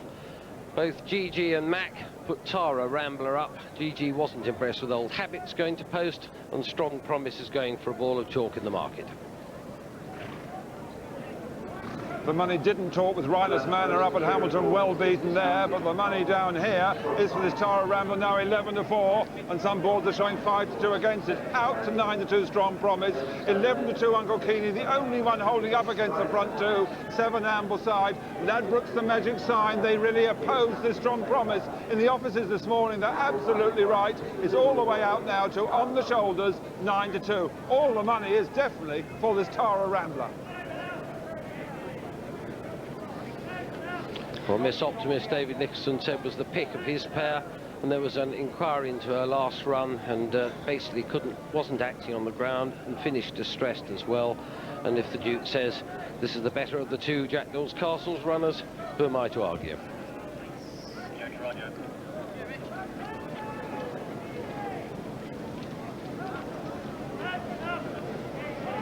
Some really possible future steeplechasers here. Hooded Hawk would be one of them. He's by Henbit, that luckless Derby winner, if you can have a luckless Derby winner. Nicky Henderson trains him. Didn't run at all badly behind Silver Shred over 2.5 miles at Aintree. There you are, Graham. Could expect the pace to come from Ambleside, which at Dunwoody 2 pounds overweight. Come on! So they race away then for this EBF National Novices Handicap Hurdle final. 10 flights of hurdles to jump very quickly at the first, in which they all take it safely. The favourites last, but on the other end of the race it's Exterior Profiles who leads from Old Habits. Ambleside taken back to third. A nice stride on that horse, carrying his head low in third. Hooded Hawk racing 4, and this Strong Promise, a giant of a horse on the outside of Miss Optimist, and Flying Gunner stable companions midfield, with Jimmy's Cross just behind it and Uncle Keeney out the back, and fat plum last is Tara Rambler as they go to the first half mile, which was 5-2 from 11-4 at the off Tara Rambler. So an infectious gamble on Tara Rambler. Last, still a long way to go, 2 miles in fact, as they level up and come towards the stands, and it's Exterior Profiles in the yellow. On the left is Old Habits, a little bit of a scratching action going down. Ambleside will jump in third. Does so. Strong Promise in 4. On the inside, the yellow, we've got Hooded Hawk. The brown and pink is Flying Gunner. Green with the white sleeves, that's Strong Gunner. And just see the striped jacket of Miss Optimist midfield. The horse with the noseband at the back is the favourite Tara Rambler. Uncle Keeney with the black sleeves, Mark Dwyer. What a brilliant race he rode on Gale's Camel there. So the field quite closely grouped, and it's Exterior Profiles that just has it. To Old Habits the stand side, and Ambleside the inner. Then we have Hooded Hawk and Miss Optimist, and midfield Jimmy's Cross. Tara Rambler going up on the inside. And the faller at the rear of the field was Uncle Keeney. Crashing fall. The horse is okay. And Mark Dwyer, I think, will be getting to his feet shortly. It's Exterior Profiles from Old Habit, the outside of Ambleside, second and third. Then a line of 4 for fourth place. Hooded Hawk the inside of Jimmy's Cross, and then Miss Optimist, and on the outer is Strong Promise. And then comes Tara Rambler on the inside of Flying Gunner. So they race away from us, and indeed Mark Dwyer on his feet. So it's Exterior Profiles racing away then in the lead. Just about 1.25 miles to go. Exterior Profiles pops over it in the lead. Tara Rambler not that fluid at that flight of hurdles, was he, on the extreme right? The 5-2 favourite. Strong Promise trades at 9-2. Uncle Keeney is out of the race at 11-2. Ambleside still in third, 13-2. Oh, and he reached for that one, and he's gone. Exterior Profiles. What a peculiar fall. The horse is okay. Chris Maud still on the ground and thrown clear of the tightly packed group now, headed by Old Habits. Old Habits the leader now. Chris Maud okay. To Ambleside on the inside of Miss Optimist. The yellow colours of Hooded Hawk getting closer now. Strong Promise.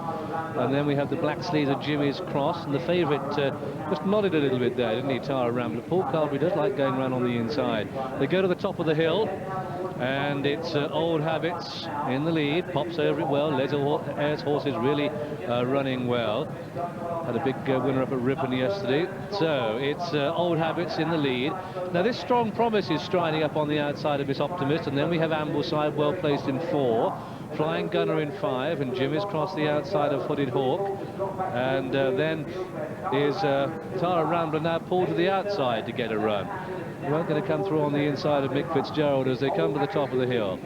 Come down towards the second from home now in this EBF National Hunt Novices Hurdle Race final. And it's Old Habits, Brian Story for the north, clear by a couple of lengths, but the packer closing.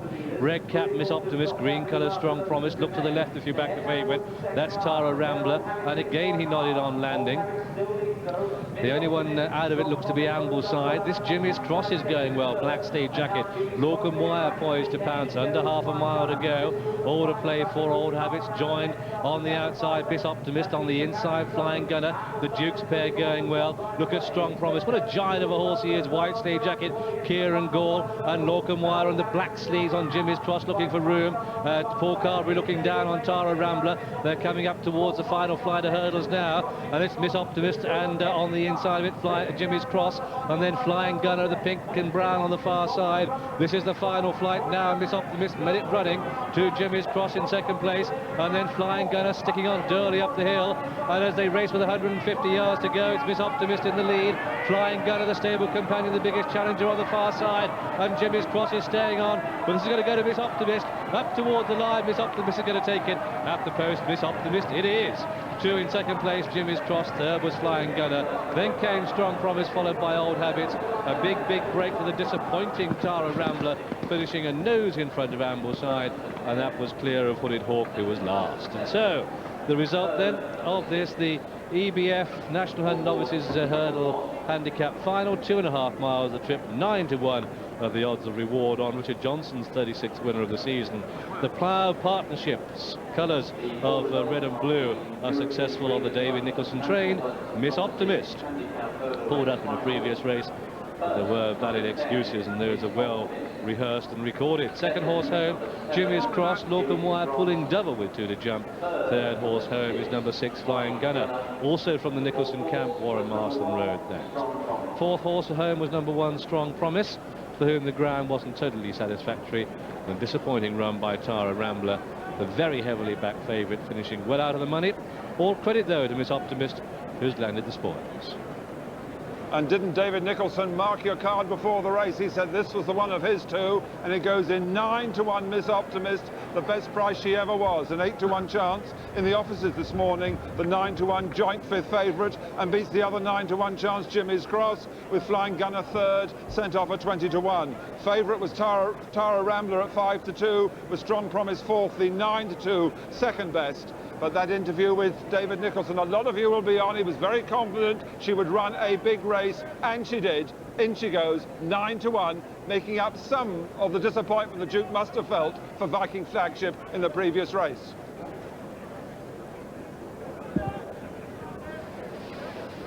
Well, she pulled up distressed last time. She's owned by the Plough Partnership, presumably built around the Plough Public House at Ford, where David Nicholson trains. I think a few of the owners will pull out distressed tomorrow morning. He certainly wasn't distressed today.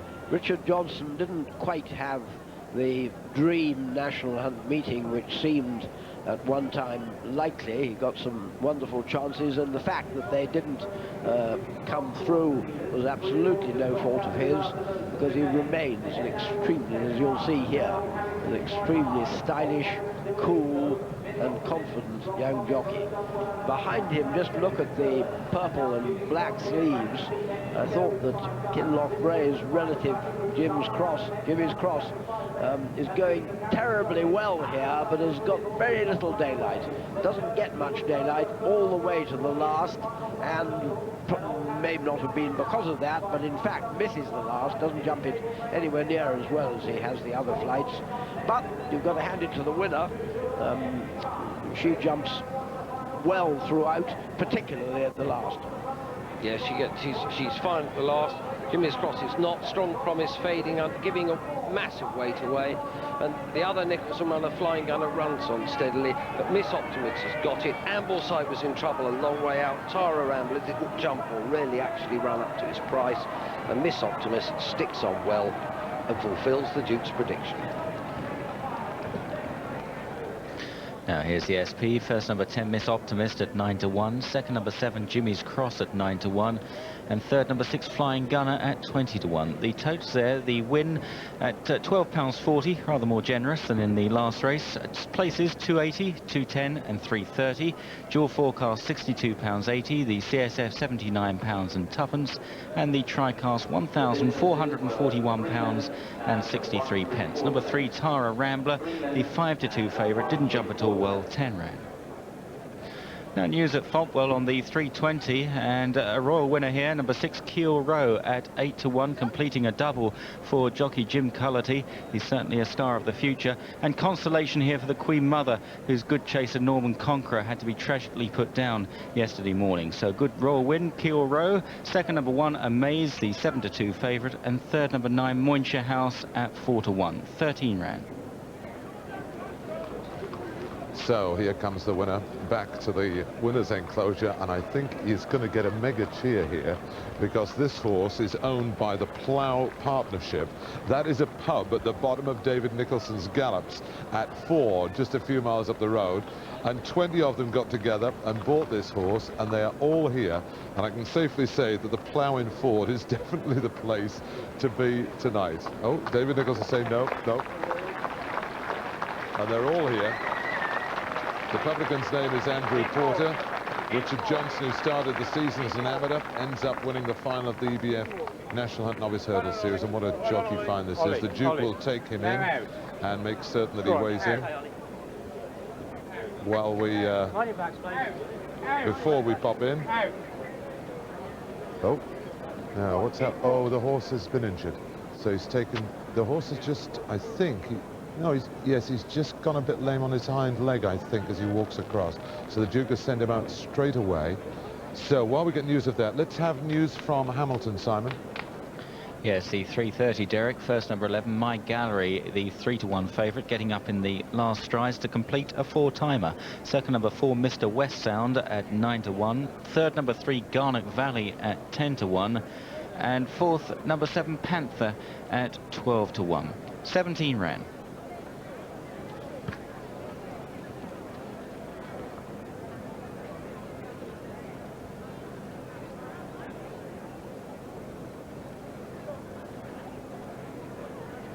Right, well, I'm here with a group of people who are very, very happy. Now then, no need to say where you're from. Yeah. Now, where's the publican? Where is he? Here he is. This is him, Andrew Porter. Now, tell us how you got this horse. What's all this about? It was a suggestion by our neighbour, Colin Smith, who owns the yard, as you know. Yeah. He said, wouldn't it be great fun to have a horse with David over the road? Yeah. We've had 3. They've all been successful. I think we've had 22 runs and about 8 winners. That's incredible. We never remember to pay the training fees, but he never mentions it. Yeah. So it's great value for money. Now, the reason, what's the problem? The horse needed oxygen last time. What's the problem? She's only tiny, as you can see, and she just didn't go through the ground. Yeah. So that's why David was saying, just steady, just relax. Yeah, she just gets a bit claustrophobic, and yeah. We obviously, after Newbury, we hoped to finish in the frame there. She didn't. She was distressed. We were distraught. Yeah. But she's not injured. She wasn't lame or anything like that? No problem whatsoever. Oh, so she just gets oxygen, then she'll be okay. Oh, I don't think she needs that today. She needs a drink like everybody. And I suppose there might be a few free drinks. Is it free drinks all round? If you're buying. He's a very good host. Is he very good host? I bet he is. One of the best. How much did it cost to get in, just a matter of interest? Was it expensive? Was it cheap? Or is it good? How much was it? 150 for the year. 150 for the year. That's brilliant. And what's the name of the pub again? I love it. I think if you want a free drink, you got the Plough at Ford. We'll take a break. We'll be right back.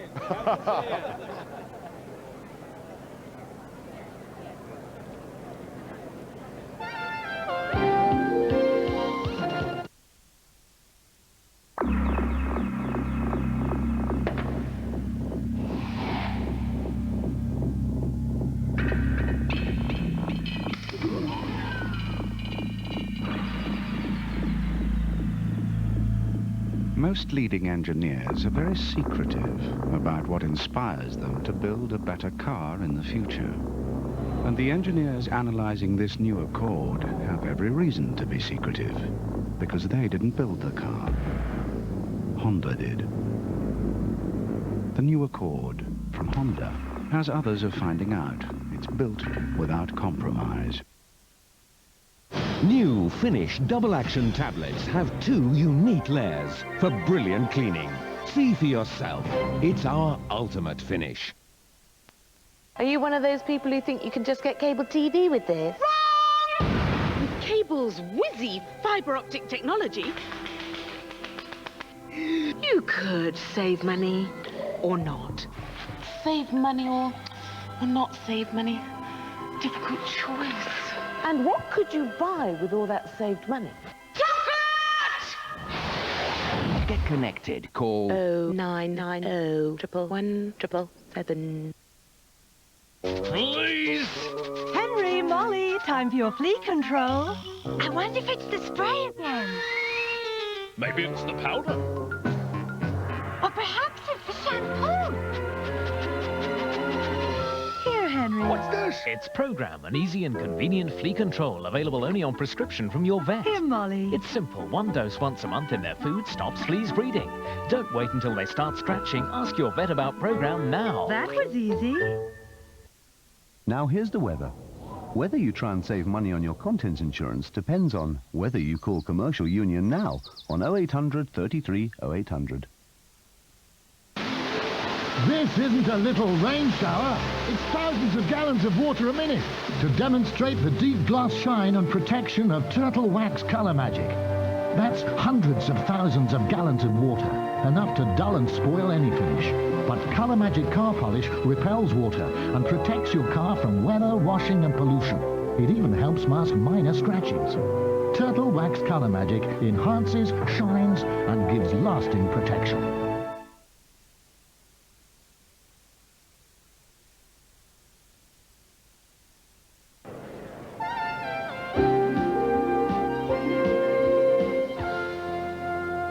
Great to have you back aboard. Now this is a fascinating race coming up here for the Golden Miller, and some great chases have won it in the past. Topsham Bay has won 2 Whitbreads and will be going for a 3rd on Channel 4 towards the end of the month. Won it in '92.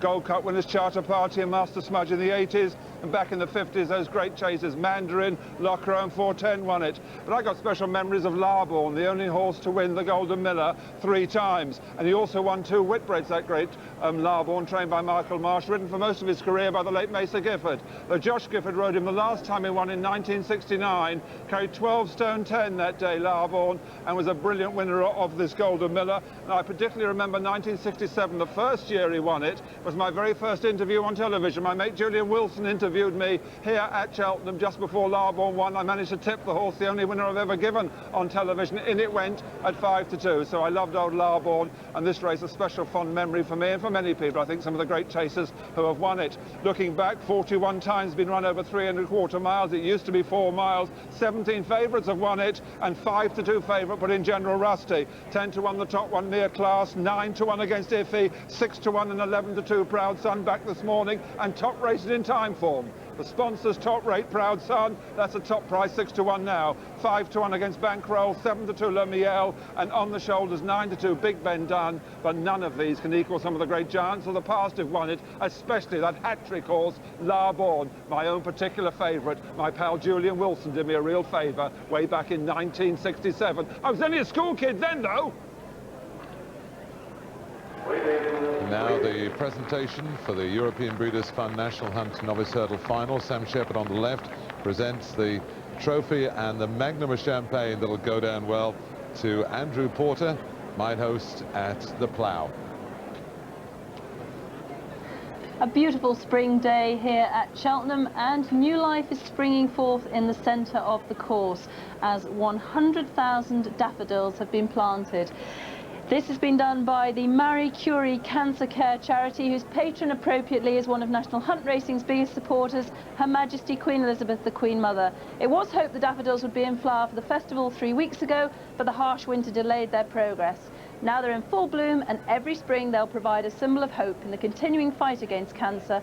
And of course, the Marie Curie Charity is always grateful for your support. Cheltenham really is blooming at the moment, and it's almost the first day of summer, I'm glad to say. Cheltenham, the flowers are out, and isn't that a lovely touch in the middle, the Marie Curie Cancer Fund? And here we are at the HQ of British Racing, where things really are changing. The site is familiar from the grandstand, but if you look from the top of the hill down to the grandstand, as you can see, things have changed. The old Tattersall stand there on the left was demolished after the festival meeting, and a brand new stand costing £10 million will be ready to use at next year's festival meeting in March 1997. The demolition is now complete, and it's interesting that all the old concrete and bricks have been recycled to use as a base for the new grandstand, which will have 5 levels. There they are. They were working like Trojans earlier on today. It looked like the day of the Triffids. And that's all the recycled cement and the bricks. And this will have 5 levels, this new grandstand. It'll have a glass-fronted trackside restaurant, and there'll be 3 levels for viewing, which should make it easier to see all the action during the busy 3 days of the festival meeting, and that'll be open for 1997.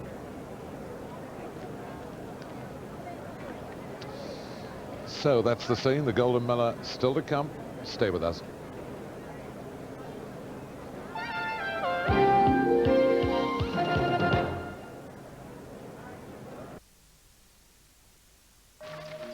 To cut through the confusion about mobile phones, call Orange on 0800 80 10 80. Turtle Wax Colour Magic repels water, protects your car from weather, washing, pollution, and even helps mask minor scratches to enhance, shine, and give lasting protection.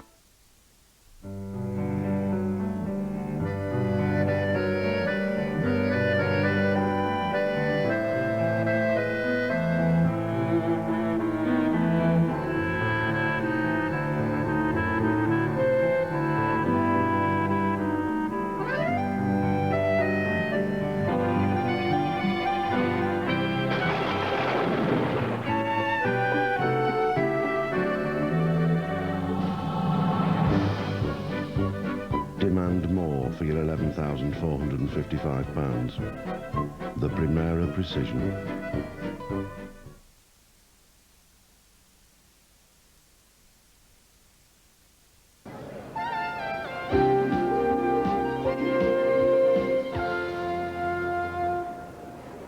Well, welcome back. Well, Cheltenham is the best, and only the best are honoured here by having a statue erected at Cheltenham Racecourse. Dawn Run and Arkle certainly deserved their recognition in bronze, as did Golden Miller, the only horse to win the Gold Cup an astonishing 5 times. A beautiful statue there, here at Cheltenham, and an astonishing racehorse with an amazing record. The first of those wins was back in, the last of those wins was back in 1936. He had just 5 opponents that day, but he could do no more than basically run them into the ground. He jumped round clear, and he won by an astonishing 12 lengths. To the delight of the Cheltenham crowd, and of course, greeted by his very happy owner, Dorothy Paget.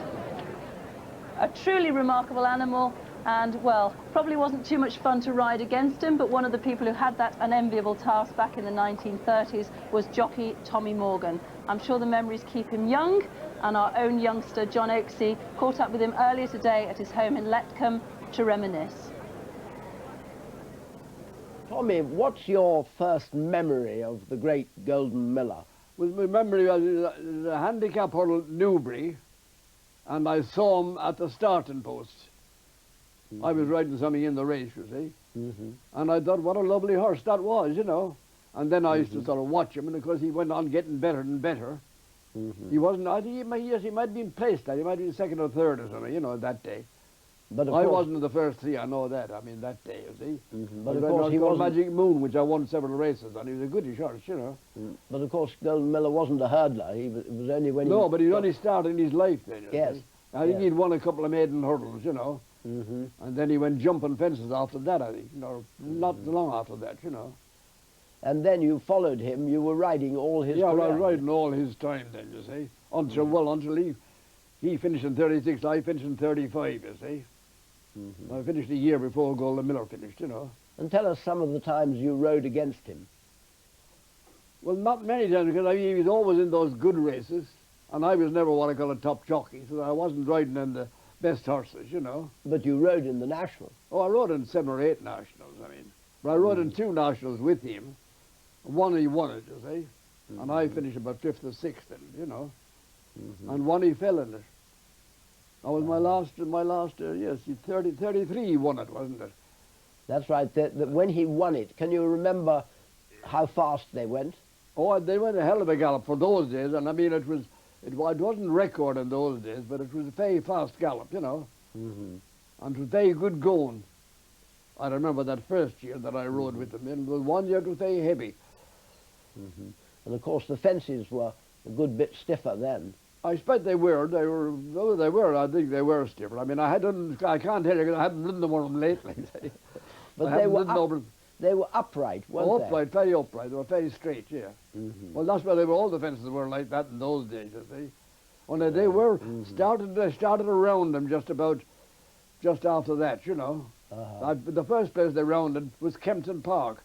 That was the first place I saw what I call nice fences, we called them, you know. And then they started doing Liverpool about the same time. That was about 1931 or 2, you know. But you must have seen his gold cups. Oh yes, I saw all his gold cups. I think I'm sure I saw all the gold cups.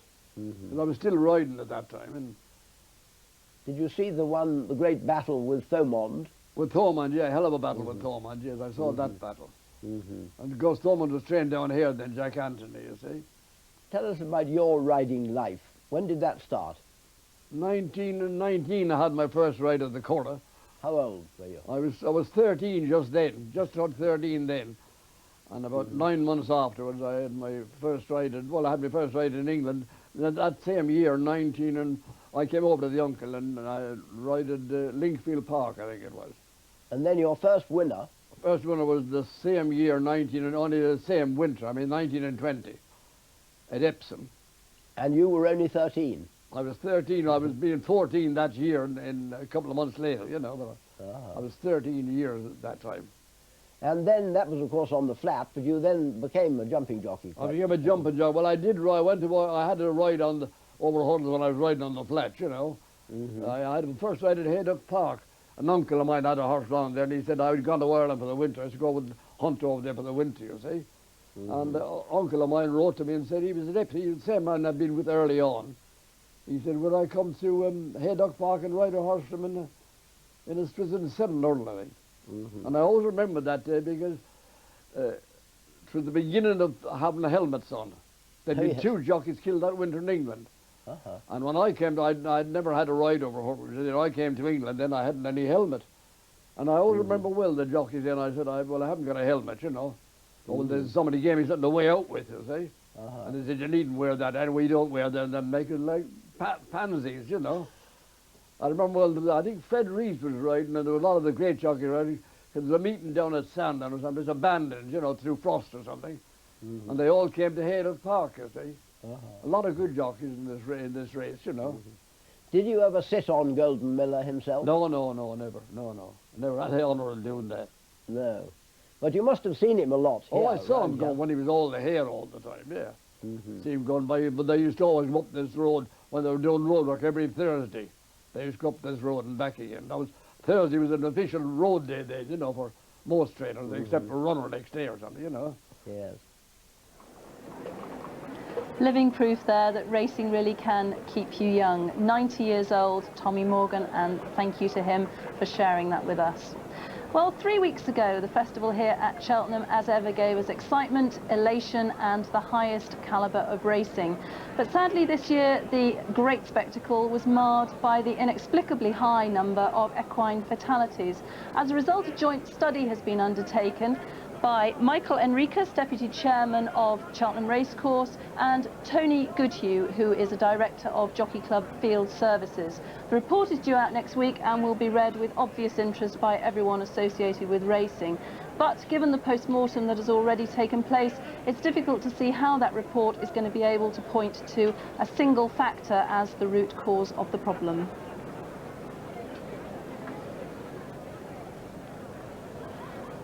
So now we go down for our last race, the time form Golden Miller Handicap Chase. They've won 35 races between them, and we have a jockey change in this. Gigi. And that concerns horse number 5, Bankroll. We'll get to that in a moment. Mere Class, 12-1, Graham Bradley rides. General Rusty, 9-4 favourite, Richard Dunwoody. Iffy, 10-1, Richard Johnson claiming 3. Proud Son down to 5-1. Professionally ridden today by Mick Fitzgerald.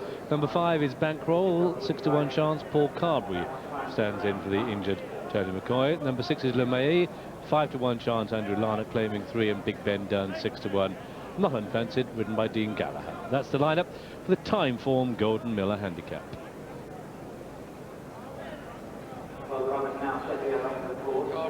Paul Carberry on Bankroll. Horses jumping can be a little bit iffy on occasions, standing in for Tony McCoy. And the thing with Bankroll is he's fallen here. He fell back here in November, 4 out, went upside Dexter Dove. And this day Peter Hobbs was in the saddle. Here he is, disputing the lead with Dexter Dove, the great, who's outside, been prominent, and basically blundered through it, and has looked like has not failed to take off as much as anything, and just shot Peter Hobbs out despite his valiant efforts to stay on. And jumping, John, a problem with him sometimes. Yes, he just didn't keep his head straight on that day. It's a tremendous lot of luck involved in surviving that kind of blunder. Oh dear, a loose horse. Can't tell you. Number 6, it's LeMay. Andrew Larnock has come unstuck somehow. Hope he's all right. So far, LeMay is perfectly all right. Just wants to slow up a bit. Jockey looks fine, sound as a bell, but quite a long way to walk.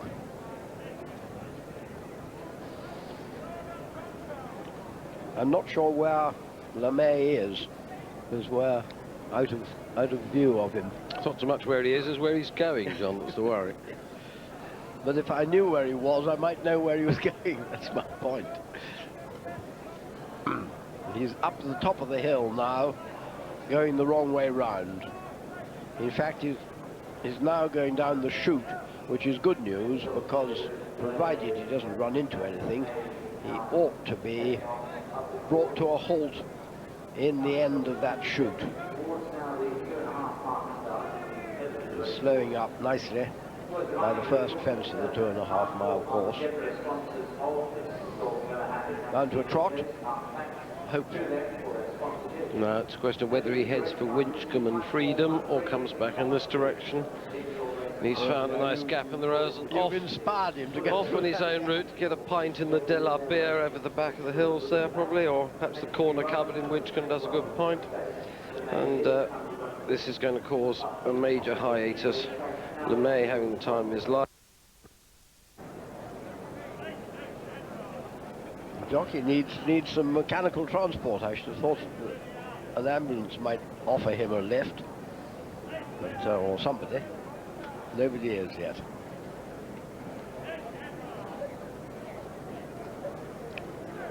We've got some better news, I hope, from Fontal. Yes, John, a head-bobbing finish here between Donna Del Lago and Harris. 9-2 favourite, getting up in the last stride. Second, number 1, Harristown Lady at 6-1, and third, number 7, Sai there at 9-1. It's another winner for the recently retired jockey, now turned trainer, Graham McCourt. 11 ran. And news coming in from Hamilton on the 405, an upset here. First, number 4, Express Girl at 25-1. Second, number 1, I'm Still Here, the 11-10 favourite. And third, number 2, Irish Fiction at 6-4. 4 ran. This loose horse is obviously going to delay this race, and we're off the air in a few minutes. We're due off at about 4:25, so we're going to do our very best to bring you this live race. But as you know, Cheltenham is so vast that obviously it could take a few minutes to catch him, so bear with us. We will do our very best to catch him. If only those guys could just get hold of him. While we're watching this, I have news coming in of Tony McCoy, the season's leading jockey. You remember he suffered a bad fall here. The horse stood on his wrist and we thought he'd broken his wrist, but the early x-ray suggests that there is nothing broken and he might be back riding again soon. That's only the first x-ray. News has come back from the hospital to the doc, who's come and told us that. So let's keep our fingers crossed that Tony McCoy, who's had trebles on every day so far this week, the ups and downs, now he has a bad fall, but he should be back riding soon. What's happened with this loose horse? Uh-oh. And that saddle has slipped right forward as well, which can't be too comfortable for the horse. And this is obviously going to put our coverage of this Golden Miller in jeopardy here. Obviously, they've got to follow in the Land Rover to try and catch him. Now, the guys on the inside to try and slow him down. At least he's not galloping headstrong, which is one consolation. And hopefully, as he gets down towards the people here, they might be able to stop him. And this should be a catch job here. Now then, yep, they'll get him here, no problems. Steady, steady, steady, steady. Whoa, whoa, whoa, whoa. That's it. Okay. So I wonder if this loose horse, LeMay, is drifting in the market. I would think he is. Simon, let's have a full show. Yes, not surprisingly, LeMay taking a walk in the betting out to 11-2 from 7-2. He's already completed a circuit of the course. General Rusty is the 7-4 favourite from 5-2, so plenty of confidence in him. Proud Son at 5-1. Then LeMay at 11-2, 6-1 Bankroll and Big Ben Dunn. Iffy at 9-1 and Mere Class at 12-1. Well, in the paddock, Proud Son looked very well indeed. Big Ben Dunn impressed GG on the way down, and in the betting ring Proud Son is being supported, and so not surprisingly is General Rusty, while LeMay has got a couple of negatives. Well, General Rusty, a real fast ground horse, and they've been waiting for this fast ground for when the ground turns in his favour, and he was off. He did very well in the autumn. He was off through the deep ground period of the winter. Ran at Utox the other day on ground a little bit soft for him. Ran a very respectable race. It suggests he was knocking on the door, coming back to his best form. He's 7-4 favourite. It's been good money for him today, and this is a horse that the Man Yard have always had a hell of a lot of time for. And let's hear from Mac how he's travelling in the market. And bookmakers, understandably, Alistair, shortening up horses, looking as though La Miel may not take part. It's now 7-4 General Rusty from 5-2, and Proud Son, time form stock rated, the sponsors, in from 8-1 this morning, 6-1 on the course, now a 4-1 chance. La Miel is out to 6-1 La Miel. If it doesn't run, there will be a deduction of 10 pence in the pound. If it doesn't run, a 6-1 chance, La Miel. And of course, a novice, although the jockey getting up, so there's hope that La Miel will run. Very hard for a novice to win this. You go back to Norther in 65 and Womage in 54. The last novices to win this. I don't think La Miel is going to be the third. They seem to be loosening the girth, probably taking the saddle they have and undone the girth. Now, if they're going to put the saddle back, that's hopeful that LeMay may run. We certainly haven't seen any reason while we've been watching why he shouldn't. He didn't have any painful collisions, and there's no reason why he should have done himself any harm. Proud Son 2 seasons ago was the top hunter in the country, really, or one of them at any rate, but he hasn't jumped well this season. He's fallen a couple of times and made mistakes in the Fox Hunters here. Finished 4th in the end to Elegant Lord. Yeah, and Proud Son's problems weren't only with his jumping in the Fox Hunters. He was hampered at an important stage of the race. And indeed, he had his problems at the start, where he does a very good impersonation of a whirling dervish at just the right moment. That's him right on this side. And as the tapes go up, he's doing a quick 360 degrees. He didn't lose a colossal amount of ground, as you can see there, but he did lose ground. And coming to the business end of the race, Elegant Lord in front from Cool Dawn and Kerry Orchid. And Elegant Lord has won since. Cool Dawn's run well in the Irish National. This is decent form, and Proud Son actually stays on very well up the hill. Is not knocked about to do so. He'd been hampered. He'd turned around at the start. He'd made 2 bad mistakes. if you give him all that sort of problem, he's run a very good race, beaten 13 lengths by Elegant Lord.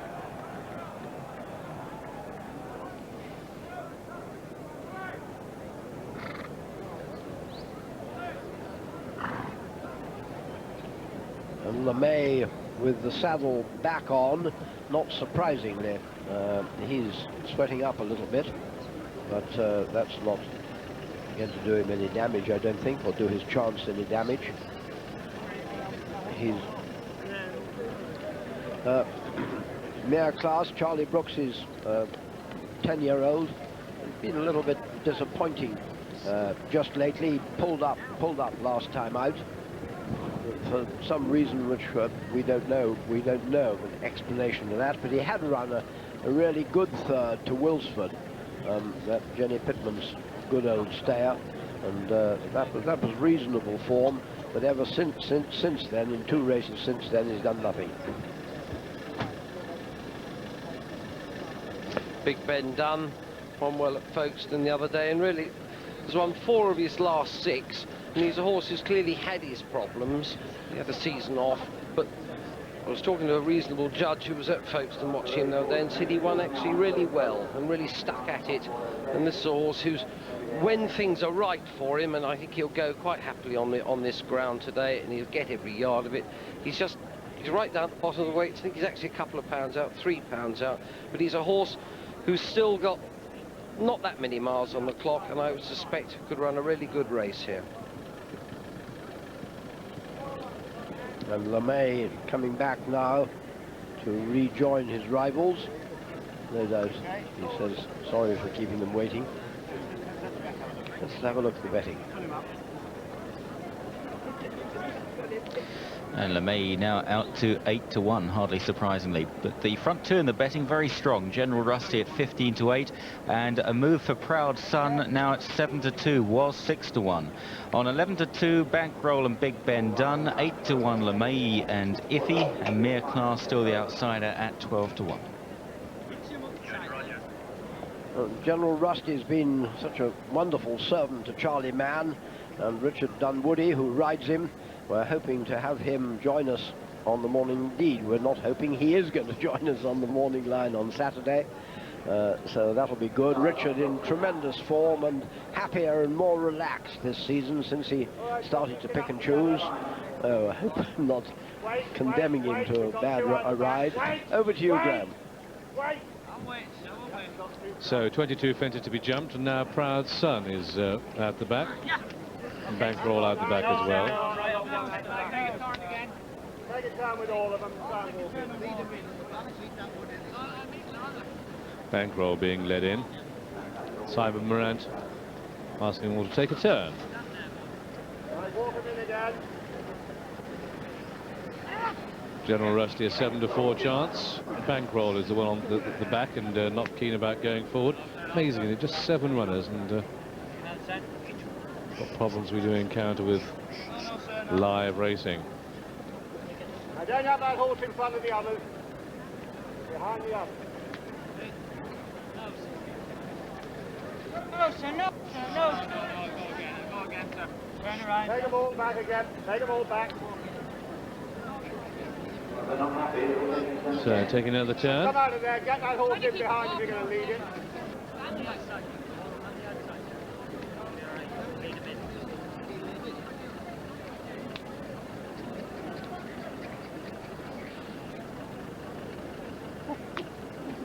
While we await the start of this, I can just remind viewers that 15-1 will be coming up right after we've had the time form Golden Miller.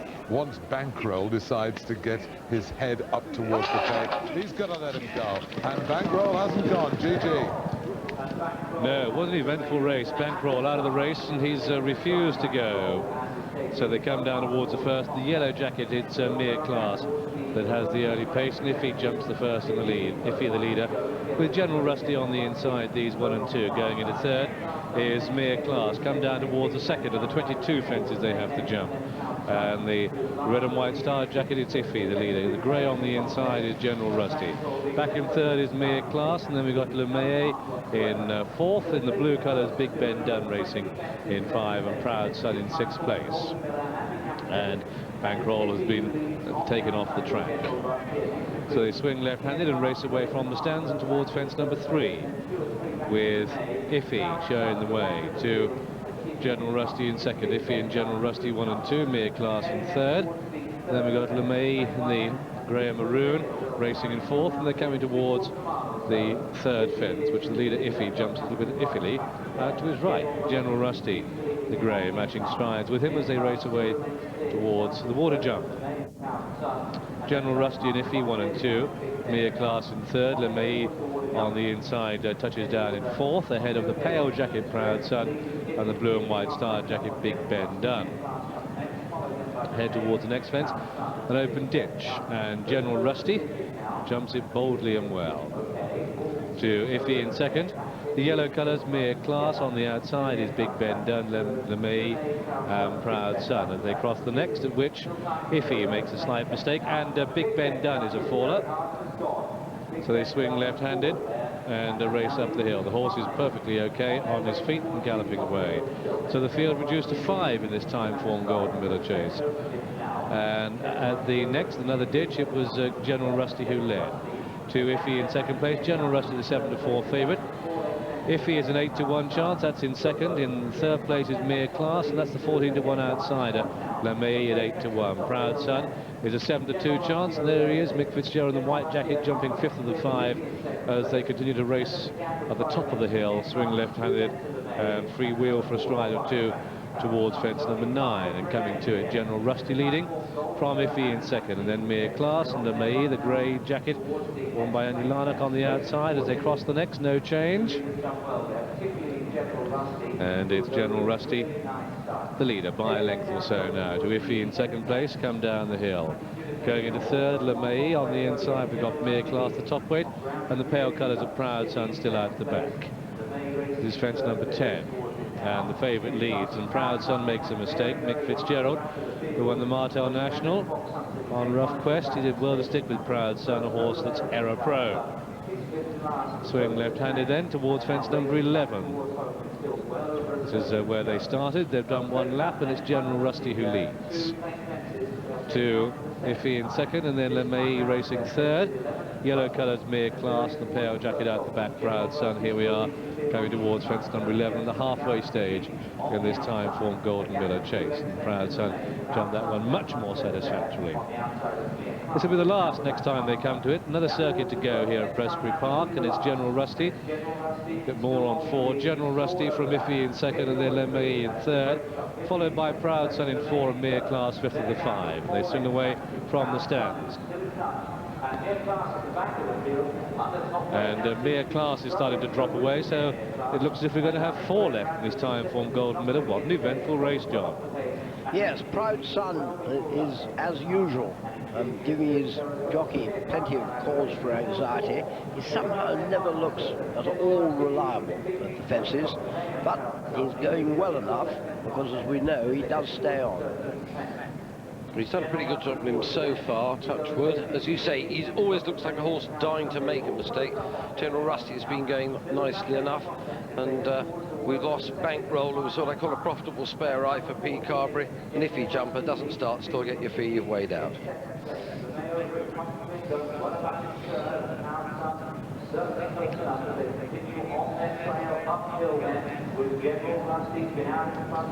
Over the next, and it's General Rusty, the leader. Iffy being ridden along by Richard Johnson in second place. The grey jacket LeMay in third as they head towards another plain fence. This fence before another open ditch. And it's General Rusty leading. To Iffy in second and LeMay in third. And then Proud Son is 4th of 4. Swing left-handed. Still the uphill climb. Over 3/4 of a mile to go. 4 left at the time for Golden Miller Chase. 4 runners, that is. This is the 5th from home. And over it, it's still General Rusty who leads. To Iffy and then LeMay, and look at on the left on the outside, Proud Son travelling well. Go to the top of the hill, and it's General Rusty leading. General Rusty and LeMay, and LeMay takes it on now. Horse got loose before the race and did a complete circuit of the course without his rider. That caused a delay. Come to the top of the hill, swing left-handed. 4 more fences to jump, under 3/4 of a mile to go. LeMay leading on the inside is General Rusty in second.